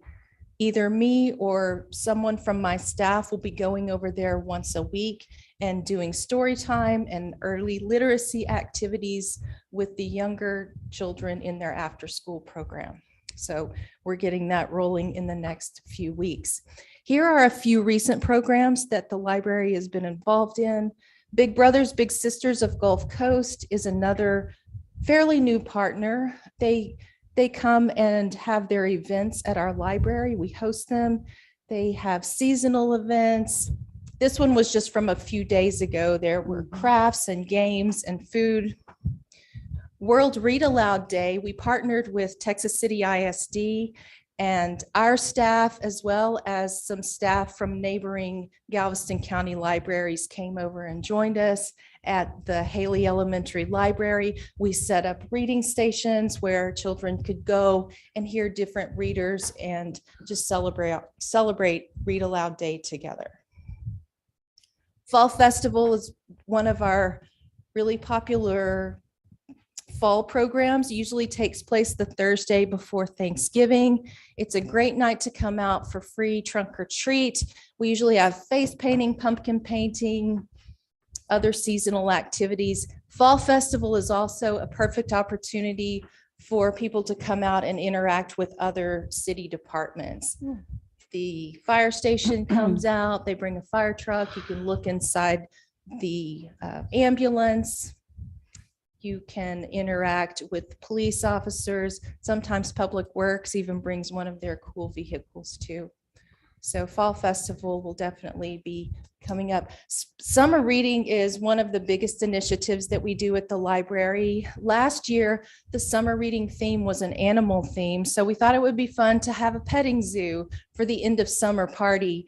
And that day it was rainy and overcast, and we still had a really big response to people coming out, interacting together, and getting to see the animals. They brought a cow and turtles and rabbits and goats. This year's summer reading theme is Oceans of Possibilities. And with our proximity to the Gulf Coast, right here on the Gulf Coast, proximity to the ocean, we've got some fun activities coming up this summer too that you'll be hearing about soon. If you haven't been by Walter Feigl Park lately, we do have a brand new Kindness Rocks garden right there under the sign. We partnered with Tanya Griffin, CEO of Cambrell Foundation, and her Righteous Acts Volunteer Squad. They are consistent, loyal volunteers, great volunteers with us. They went to Haley Elementary again and created Kindness Rocks with the third graders, created a whole slew of them. And now today, those Kindness Rocks that those third graders created are on display at the park just down the street from their school. I think it's a lovely thing, the collaboration of community art.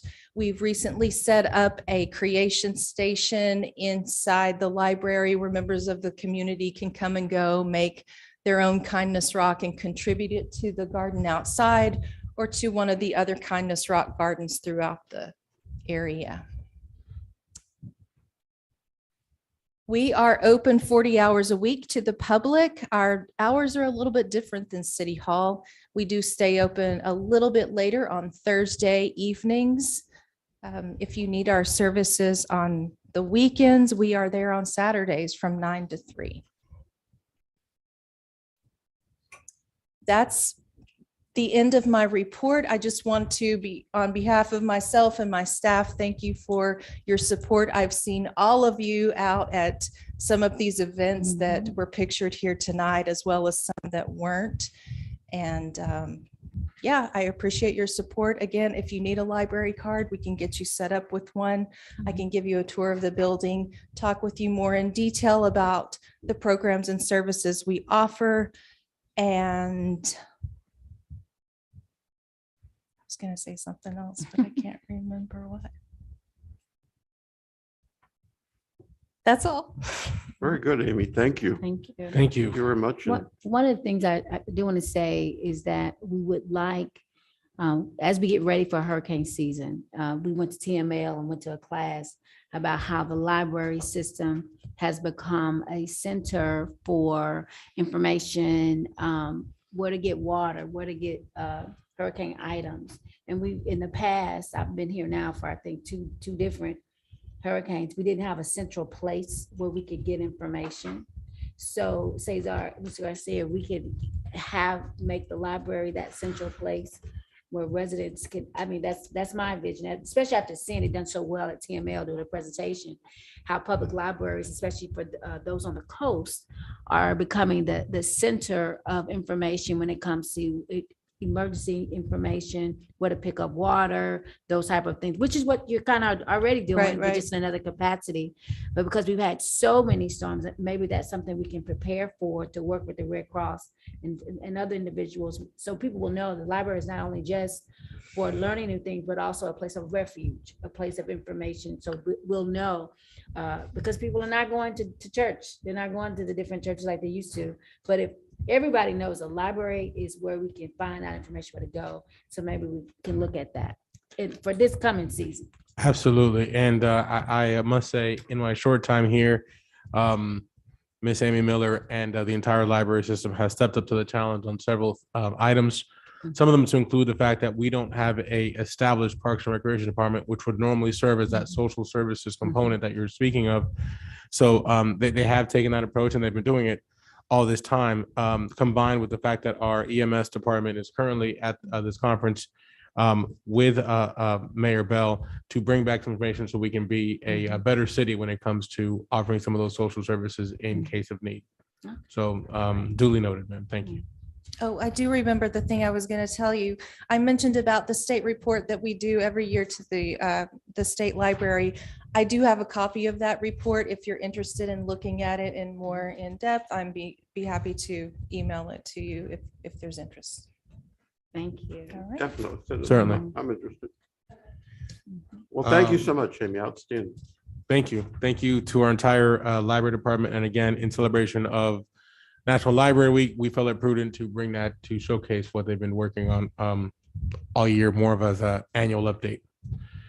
Moving on to item 5, as a point of general information, we have submitted a request to the GLO for a tier 1 project for 2 different projects, and more for a good of the order. The way this particular funding cycle works, you first have to submit for consideration, and if accepted, then they will invite you to apply. That's why we're taking a different approach on this. But there are indeed 2 possible projects for GLO's review that we have submitted. We got this information by either self eval or by concerns that residents may have shared. We have indeed submitted both of them. One of them is a project for the marshland restoration of Highland Bayou. We'd like to thank Ms. Selena Lowry and Texas A&M AgriLife, and I see Deng is on the call if he would like to provide any input further on this. But the basics of it, it's this project is to remove silt from the bay in an effort to restore some of our wildlife settings in that area. Project 2 is our Highland Bayou Park shoreline restoration. It's to restore approximately 1,500 linear feet of shoreline that run along the Highland Bayou Park Lake. This project would handle some engineering, permitting, and possible construction in an effort to reclaim and control the erosion that is occurring on the eastern bank of this lake. If announced, if selected for this first round and invited to apply, we would know by June of 2022 should we advance to the next stage. At that time, we would review it, bring it forward for your blessings, and if so, then we would formally submit. Okay. Moves us to item number 6. I see Rick is here, and I see Deng is also still on the call. This item is in relations to our light study. We received clear direction thus far to present a plan that would address our lighting needs. Under this direction, we have already prepared a draft of the RFQ, but in light of formally announcing that, we ask you to please allow us to further utilize our partnerships, if you will. And Rick, if you could please come forward, but not to steal his entire thunder, because Rick and Deng are both working on this project. We've identified some possible resources through some of our partners, and he could talk more about that. Good evening again. As far as the light study, the original RFP was written for a pretty intense study. that some of the work actually may not be needed once we research some information with Texas New Mexico Power, which is our main provider for the city for lights. We've got approximately 700 lights with Texas New Mexico. It's their system, it's their lights. None of those lights presently are LEDs. They have a program that they can change those lights to LEDs upon our request. So we've drafted a letter that we need to finalize. I think you've got a copy of that. That is basically a request to Texas, New Mexico to proactively change any lights that they come across. Now, they have two programs that they do that with. If the system is bad, if the ballast is bad, if it's a high pressure sodium system or a mercury vapor system fails, they will replace that light to an LED upon our request at no charge to the city. If it's a bulb issue or a photocell, they typically would replace the bulb or put a new photocell on. If the city requests them to change that, to upgrade that light to an LED, they would do that for $104. So there's a cost to do that.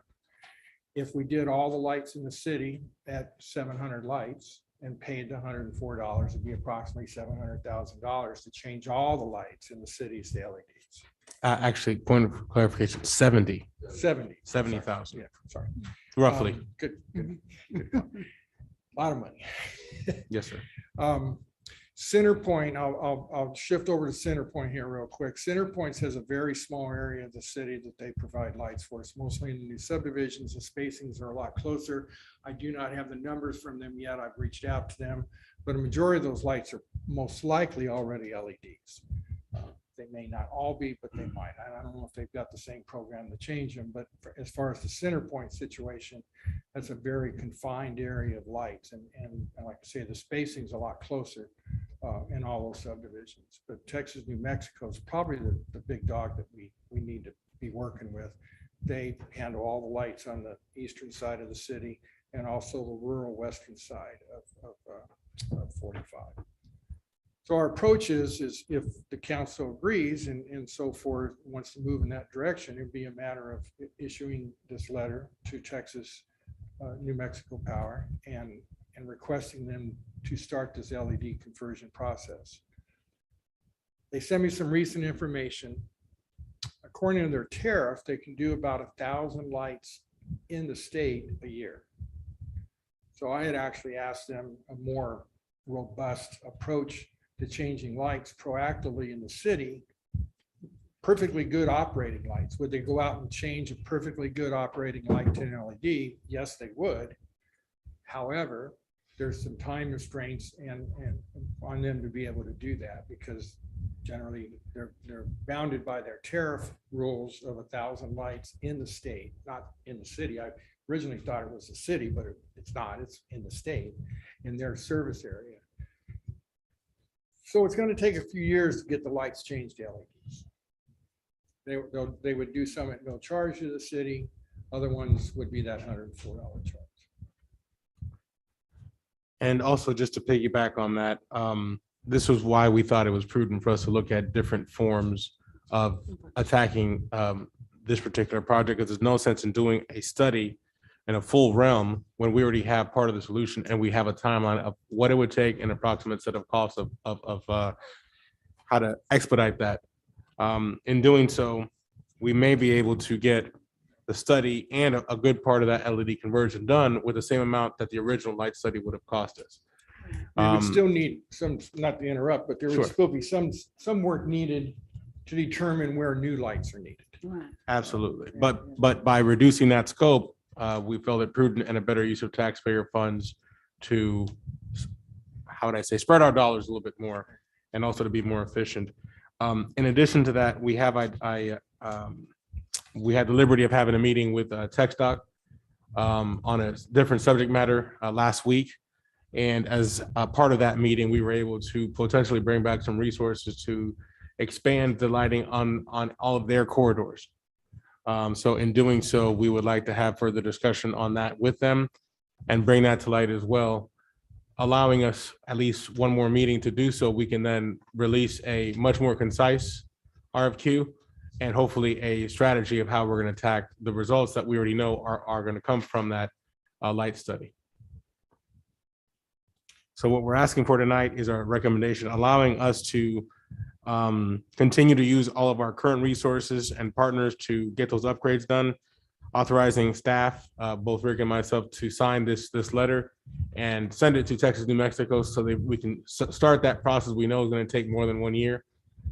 So we can strategize a plan on how to do that, even if it requires them possibly getting some outside help to get this running. We want to make sure that we get it started. Can I ask you a question? Certainly. I have a little experience in outdoor lighting from years ago.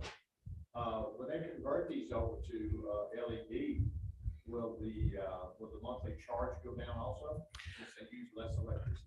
I'll let Rick talk about that, because that's one of the things that we, well, So there's two charges on that we get from our retail service provider. One of them is through the New Mexico, Texas, New Mexico, which is what they refer to as a transmission and distribution charge, which is a base charge that they charge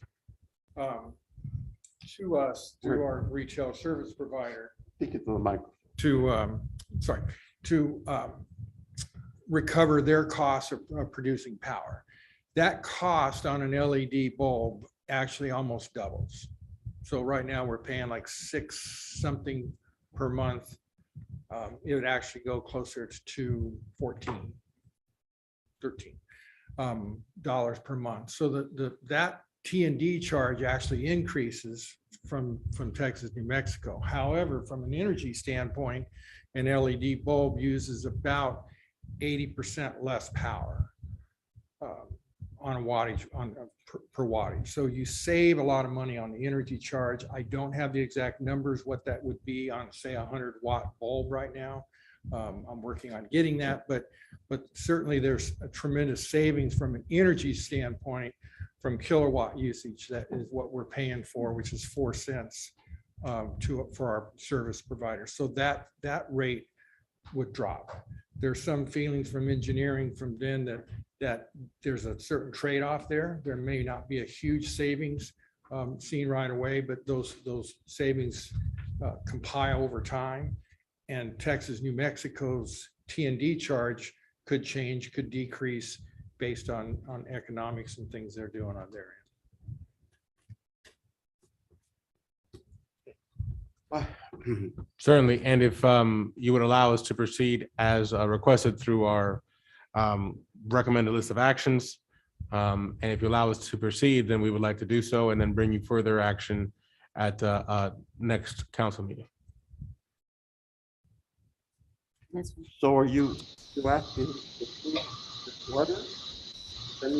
Basically, your approval is being sought to make sure that it is okay for us to proceed with this letter to initiate this, not just a light study, but addressing our light issues within the city. This would help us expedite it and also save us money with the study stuff. Are you asking for a motion, Mr. City Manager? That's what I'm saying. Point of order. Right here. Point of order. Point of order. I don't see an action item with this. And so I don't know that we would be able to act on this tonight. Correct. Now, the only item, Mayor, since it's an administrative order, I guess asking you, is there any objection towards me proceeding with this letter moving forward? Okay. Yeah. That's a better way of handling it, but we can't poll anybody. Obviously, if you ask that and nobody responds, then silence is that consent. So I can go with that. Gus? Fine. So hearing no restrictions, if silence is that response, we will move forward accordingly, and the letter will go out as early as tomorrow. Thank you. Moves us to item 6. We're discussing a introduction to review of our fees. It's been brought to our attention in our short time working together that some departments have updated their fees on a regular basis. Some have not. Some have fees that they've never introduced. And we're trying to bring this forward to announce that we're starting this internal study. In doing so, we want to do so on a consistent basis. It is ordinary practice for cities to review their fees every couple of years and to do so coherently amongst all departments at the same time, so we can do so on a regular basis, similar to how we do other things on a biannual basis. For example, charter review or our review of our employee manuals, things of that nature. We're trying to bring that back to some form of schedule. If no changes are made throughout this set of updates, that's fine, but at least we're going to go through the exercise of reviewing these fees. So I want to bring that to your attention.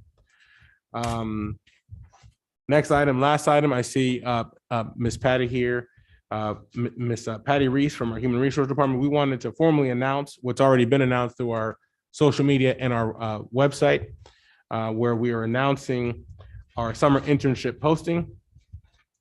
So in this packet, you'll notice you have a copy of the posting, a copy of the responsibilities, and a copy of the application should you have any students who qualify that are Lamarck residents between the ages of 16 and 19 and attending or soon will be graduating from one of our local high schools. Listed is a brief synopsis of the program. One thing to highlight from this particular year, this is the second time that we've had this program. Correct me if I'm wrong, Ms. Patty. Also, to that extent, we are increasing the number of interns from 10 to 15.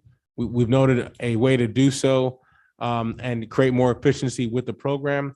We polled the department heads thus far, and we'll be having a kickoff meeting here shortly to discuss ways that we can allow there to be more interns, but still be more efficient with what they're here to accomplish throughout their 6 weeks that they're with us.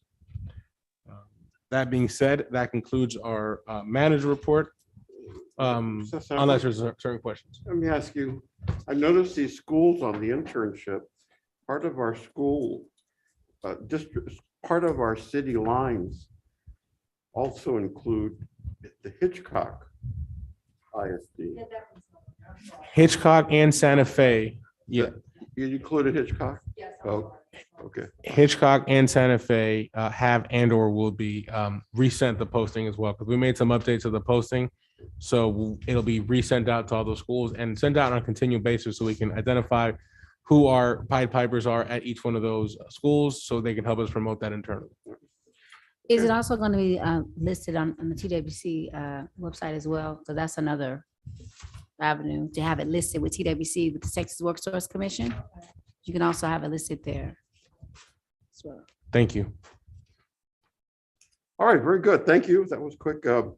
We have no item 13. We have no executive session items. Is that correct, City Manager and Gus? Correct. Yes. Okay. A reminder, item 14 under new business. Please make sure you send over to Kira your items that you would like to have for consideration on our next agenda. And Mr. Manager or Gus, I'll ask you to discuss the redistricting workshop. Actually, I will turn this over to both our IT department and Kiera to announce. There you go. Ms. Kiera. Hi, okay. Earlier we heard from Mr. Bob Keith from our redistricting council. We do have a tentative date for our first redistricting workshop. After speaking with him and his team, we could have one workshop or as many as 3 to 4, just depending on the amount of work that needs to be done within our city. But we do have a tentative date scheduled for May 17th. We're looking at starting it at possibly 4 o'clock, but we do need to confirm with Bob and his team. But as of right now, we will be having that first redistricting workshop where we start drawing the maps on May 17th. And what time, and do we have any of those details? And where? They're in, I was gonna say here, but obviously not here, but they're in the city council chambers, and we're looking at starting the workshop at 4 o'clock. Yeah. Mayor Pro Tem, if I may, as soon as those items are finalized, we will share them and we confirm all the dates. We just wanted to mark everyone's calendar for May 17th. Those other details will be shared as soon as they're final, but we're looking forward in hosting this workshop. And once we have a better idea of how many sessions we'll need through Gus and through all the attorneys that made the presentation today, we will make sure that we formally announce that through our website, social media, and regular postings. And by way of clarification, are council members being asked to attend these workshops? Absolutely. Yes. It will, Go ahead, guys. yes, the workshops will be in participation with the community, but it's the council members who will be asked to vote on a map, a new map. Okay. Okay. And finally, item 14C, I'll ask each of our counselors here for announcements of any community events, programs, whatever is on your mind right now, okay? And may I ask you, Councilperson McAuliffe, to begin? Yes, I'll keep it By the short. way, I do have an announcement before. Congratulations to my fellow councilperson for being one of the top 10 finalists, top 20 finalists for Citizen of the Year for the Galveston County Daily News. Oh, thank you. Thank you. But I think I have to extend it back to you, right?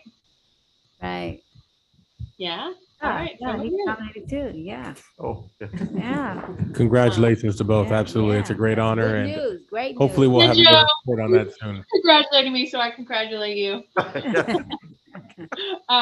No, I just all I have to say is thank you again to staff for being resilient and doing your best. And welcome, Mr. Garcia. It's a pleasure. And I really look forward to us all doing good work and us refining systems and getting to a place where we're doing more and more big picture thinking and planning and strategizing and less reacting to things, because I think that that's where we're headed. I really do. And I think that's through the strength of the people who do the good work of the city. And I know that this council will promise to do our best by you. And I want to say nice and loud and clear for anyone who's there and out in the internet atmosphere that I am proud to work alongside the people on my council. I'm proud to work with the staff. And I sure do hope that everybody knows that we are trying our best. And anyway, like I said, I'm humbled and it's a pleasure to work alongside them. And thank you so much. That's all I have before I keep rambling. I think I can't believe that it's 20 minutes till 9 and we're starting to wrap things up. So I'm getting flustered. So I'll stop. Thank you so much, everybody. And welcome, Cesar. Thank you. Oh, and thank you, Miss Sumlin. I'm so glad you, I'm really excited. It's Miss Beverly's first time being appointed to a city commission and board, and she's super excited, and I can't wait to have her work on the planning and zoning commission. So that's it. And Councilmember Carlson? Mayor Pro Tem, I'd like to yield mine. For now. Yancy? Ladies first, as always. Chivalry. This is our Holy Week, Resurrection Week. Happy Resurrection Day for those of you that celebrate the Christian faith. And I'm just looking forward, Cesar, to the upcoming events that we have with the Fair on the Square, the Juneteenth, July 4th, and all that. I know that now it's time to get started for that. So congratulations to Casey and Joe. I think that's great news that we need to celebrate and massage and make sure that we're letting people know all the great things that we're doing here in the city of Lamarck. So Mayor, when you come back, I look forward to seeing all the good things you tell us about the hurricanes and what we need to do to prepare. This is a defining moment in our history, a time of love and peace and truth. And we're gonna make sure that we continue with our progress. Thank you so much for being here, staying positive. And to our staff, thank you for working so hard. And sometimes it can feel like a hostile environment. Being a teacher that has taught for years in Title I schools, we set the atmosphere. We, as a teacher, you set the atmosphere for that classroom. And we know that I'm just excited about the changes that I see coming. And everyone doesn't like change, but thank you, Mayor Pro Tem, for running a good meeting. And we're done before 9 o'clock. That's all I have. Okay, Michael, back to you. Okay. Couple things. Child Abuse Awareness Month. That's something that we need to pay attention. Yes. Also, Autism Month. This is the closest I have to the light blue that they have. So pay attention to that. Autism. Right. That's pretty much it. Mayor Pro Tem Casey, I just found out the news about you too. So thank you. Congratulations. Good luck. Hopefully you make the top 5. No, the one. Well, 1 and 2. How's that? You guys decide. It's only one. We'll split it. We'll split it. Other than that, to the staff, thank you. Thank you for what you could do every day. All the hard work may not get recognized. But when citizens do recognize it, know that you're very much appreciated, not just by this council, but by the citizens too. And city manager, welcome aboard. And that's all I have, sir. Thank you, sir. Mayor, in your conference, words of wisdom. I think you're muted, Mayor. Yes, sir. Hot off the presses, I can guarantee this. There will be a hurricane season this year.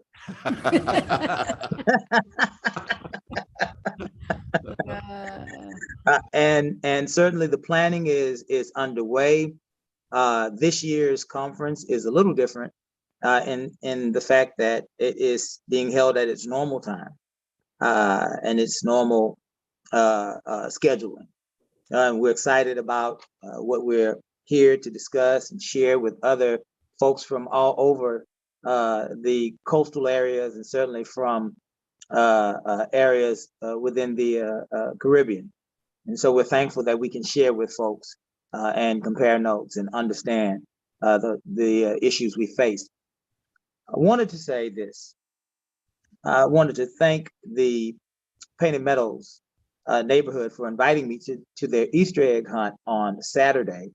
And I'm saying this because Painted Meadows is a testament to what it looks like for our community to band together and move this city forward.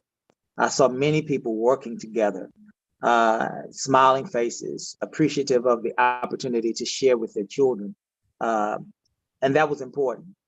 And I think that we can do that all over our city. I think that we can band together and move forward together. Because there will be distractions, right? I think that we know that. I think that we know that folks seek to distract, and that's okay. Because as Councilwoman Yancey said earlier, the city's moving forward. And whenever that happens, whenever there's progress, sometimes people seek to distract for whatever reason. But we cannot allow ourselves to be deterred. We can't allow ourselves to be distracted. Some of those things happened earlier in our meeting. It is very unprofessional and inappropriate for a process server to try to serve folks in the midst of a municipal meeting where those folks are trying to conduct business to move our city forward. We all get that. I think everybody watching gets that that was inappropriate, but what we need to get is that was also a distraction. Some of us want to distract the rest of us, and we can't let that happen. City Hall is not a place for antics that are designed to distract us from moving the city forward. And over the past few months, we have seen antic after antic. We get it. We really get it. And it's designed to cause chaos in our council and chaos within our community. But we know better. We get it. We won't be distracted. We won't be dismayed. City Hall and city government and the city council and council meetings are places for citizens to conduct business and for our community to move forward together. That's what it's for, not for us to be distracted. Now, my last announcement is April 21st at 6 p.m. There will be a combination pre-budget workshop and tax forum. Combination. The first portion of that meeting will be a pre-budget workshop. If you are a member of our community and you seek to have input before the budget workshop, that's how transparent we're being. Before the council begins to deliberate on a budget, you can come to this meeting and you can suggest to this council whatever you believe to be the best way forward in our budget. That can be new roads, new streets.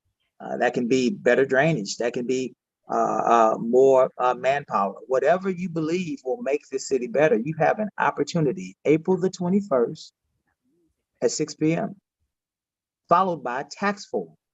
And this tax forum is primarily centered around asking and answering questions as they relate to this tax rollback election, the one that will be happening on May 7th.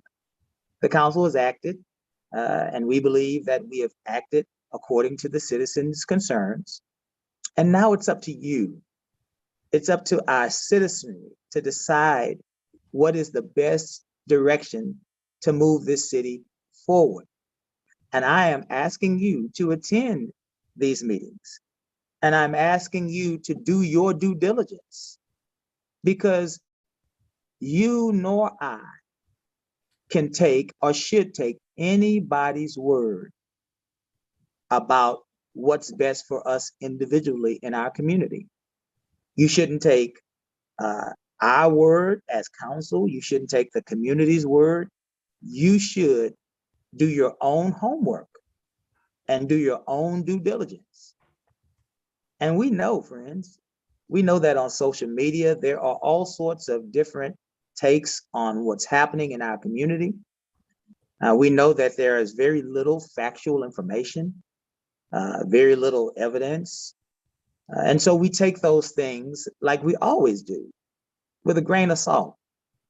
But the real work is when you and I roll up our sleeves and we do our homework independently. I need to decide how I want to vote on this tax rollback for Keith Bell and how it's going to affect my family. And this person or that person or this council member or that council member or mayor or whomever, they can tell me what they believe is the best course of action, but it's ultimately up to me to look at those things that are important to me. Now, one of the best ways we can do that is if there are any ideas, that they all come together and be put before the community in this tax forum. As of right now, that has not happened, and that's okay. But that should send the message that we need to do our homework and be more prepared to vote, because we will have to vote individually. And certainly this council will have to act after that vote. But again, I'm glad that you are with us tonight. I'm glad that you tuned in, and I'm excited about Lamarck's future. I will not be distracted. In fact, I am having the time of my life. I will not be dismayed as your mayor. I will continue to move this city forward together, because that sounds and feels so sweet. I think that it'll make our city a better place. And Joe Compion, thank you, sir, for filling in and stepping in to do what you did tonight. It was an excellent, excellent meeting, and I enjoyed it from this vantage point. Very good. Thank you, Mayor. I do have one announcement right quick. It's District A is having, Anchor Real Estate is having a Easter egg hunt Saturday from 11 to 3. The address is 3910 Texas Avenue from 765, right across the street from Amber Park, from 11 to 3. So you guys come out and bring your babies to the Easter egg hunt. That's it. All right. Well, thank you. And we're looking forward to that great information, having attended that conference more now than at any time. We are really challenged in terms of how we deal with natural weather events. They seem to come at us every month. We already under a watch already too for some weather that's going to be moving in. First, Chief, before you leave, my thanks to you and the department for helping out at Queen of Peace with providing us with an escort and the permitting for our Palm Sunday event. We managed to avoid any politics. We avoided getting a donkey. We didn't want anybody to think that we were preferable. So we got a pony, and we convinced the young men to get on top of that as well too. And so we much appreciate your department and your assistance in that from Monsignor. And also new city manager Garcia, thank you. Thank you for your intellect. Thank you for your work ethic, your enthusiasm, most of all, in terms of, and we forget sometimes you are a member of our community. Yeah. You're still not worrying about relocating or anything. You know what we have and the issues that we have, and we're challenged. And so thank you once again for everything that you've done so far. My pleasure. Thank you. And being patient with all of us as well too. And And I like last, the new format. and the format as well too. Good. And finally, as Mayor Bell was indicating, we do have, the council will not be meeting before the May election. There are other referendum items as well, not only our rollback issue, but the state of Texas has some other items. I hope that you take the advantage of early voting. I believe that starts about April 25th. April 25th is the beginning of early voting. There will be a site here at City Hall for that purpose. Please come out and participate. Everyone's vote is important. And so that we can also start looking for in the future, as some of us have already said, we are looking at ways to also reduce that property tax burden. But let's get through this as we have and proceed forth. With that, I will entertain a motion to adjourn. So moved. I have a motion, Second. second. All those in favor indicate by saying aye. Aye. Good. Opposed? Thank you so much, guys. Nice. What nice. Thank y'all.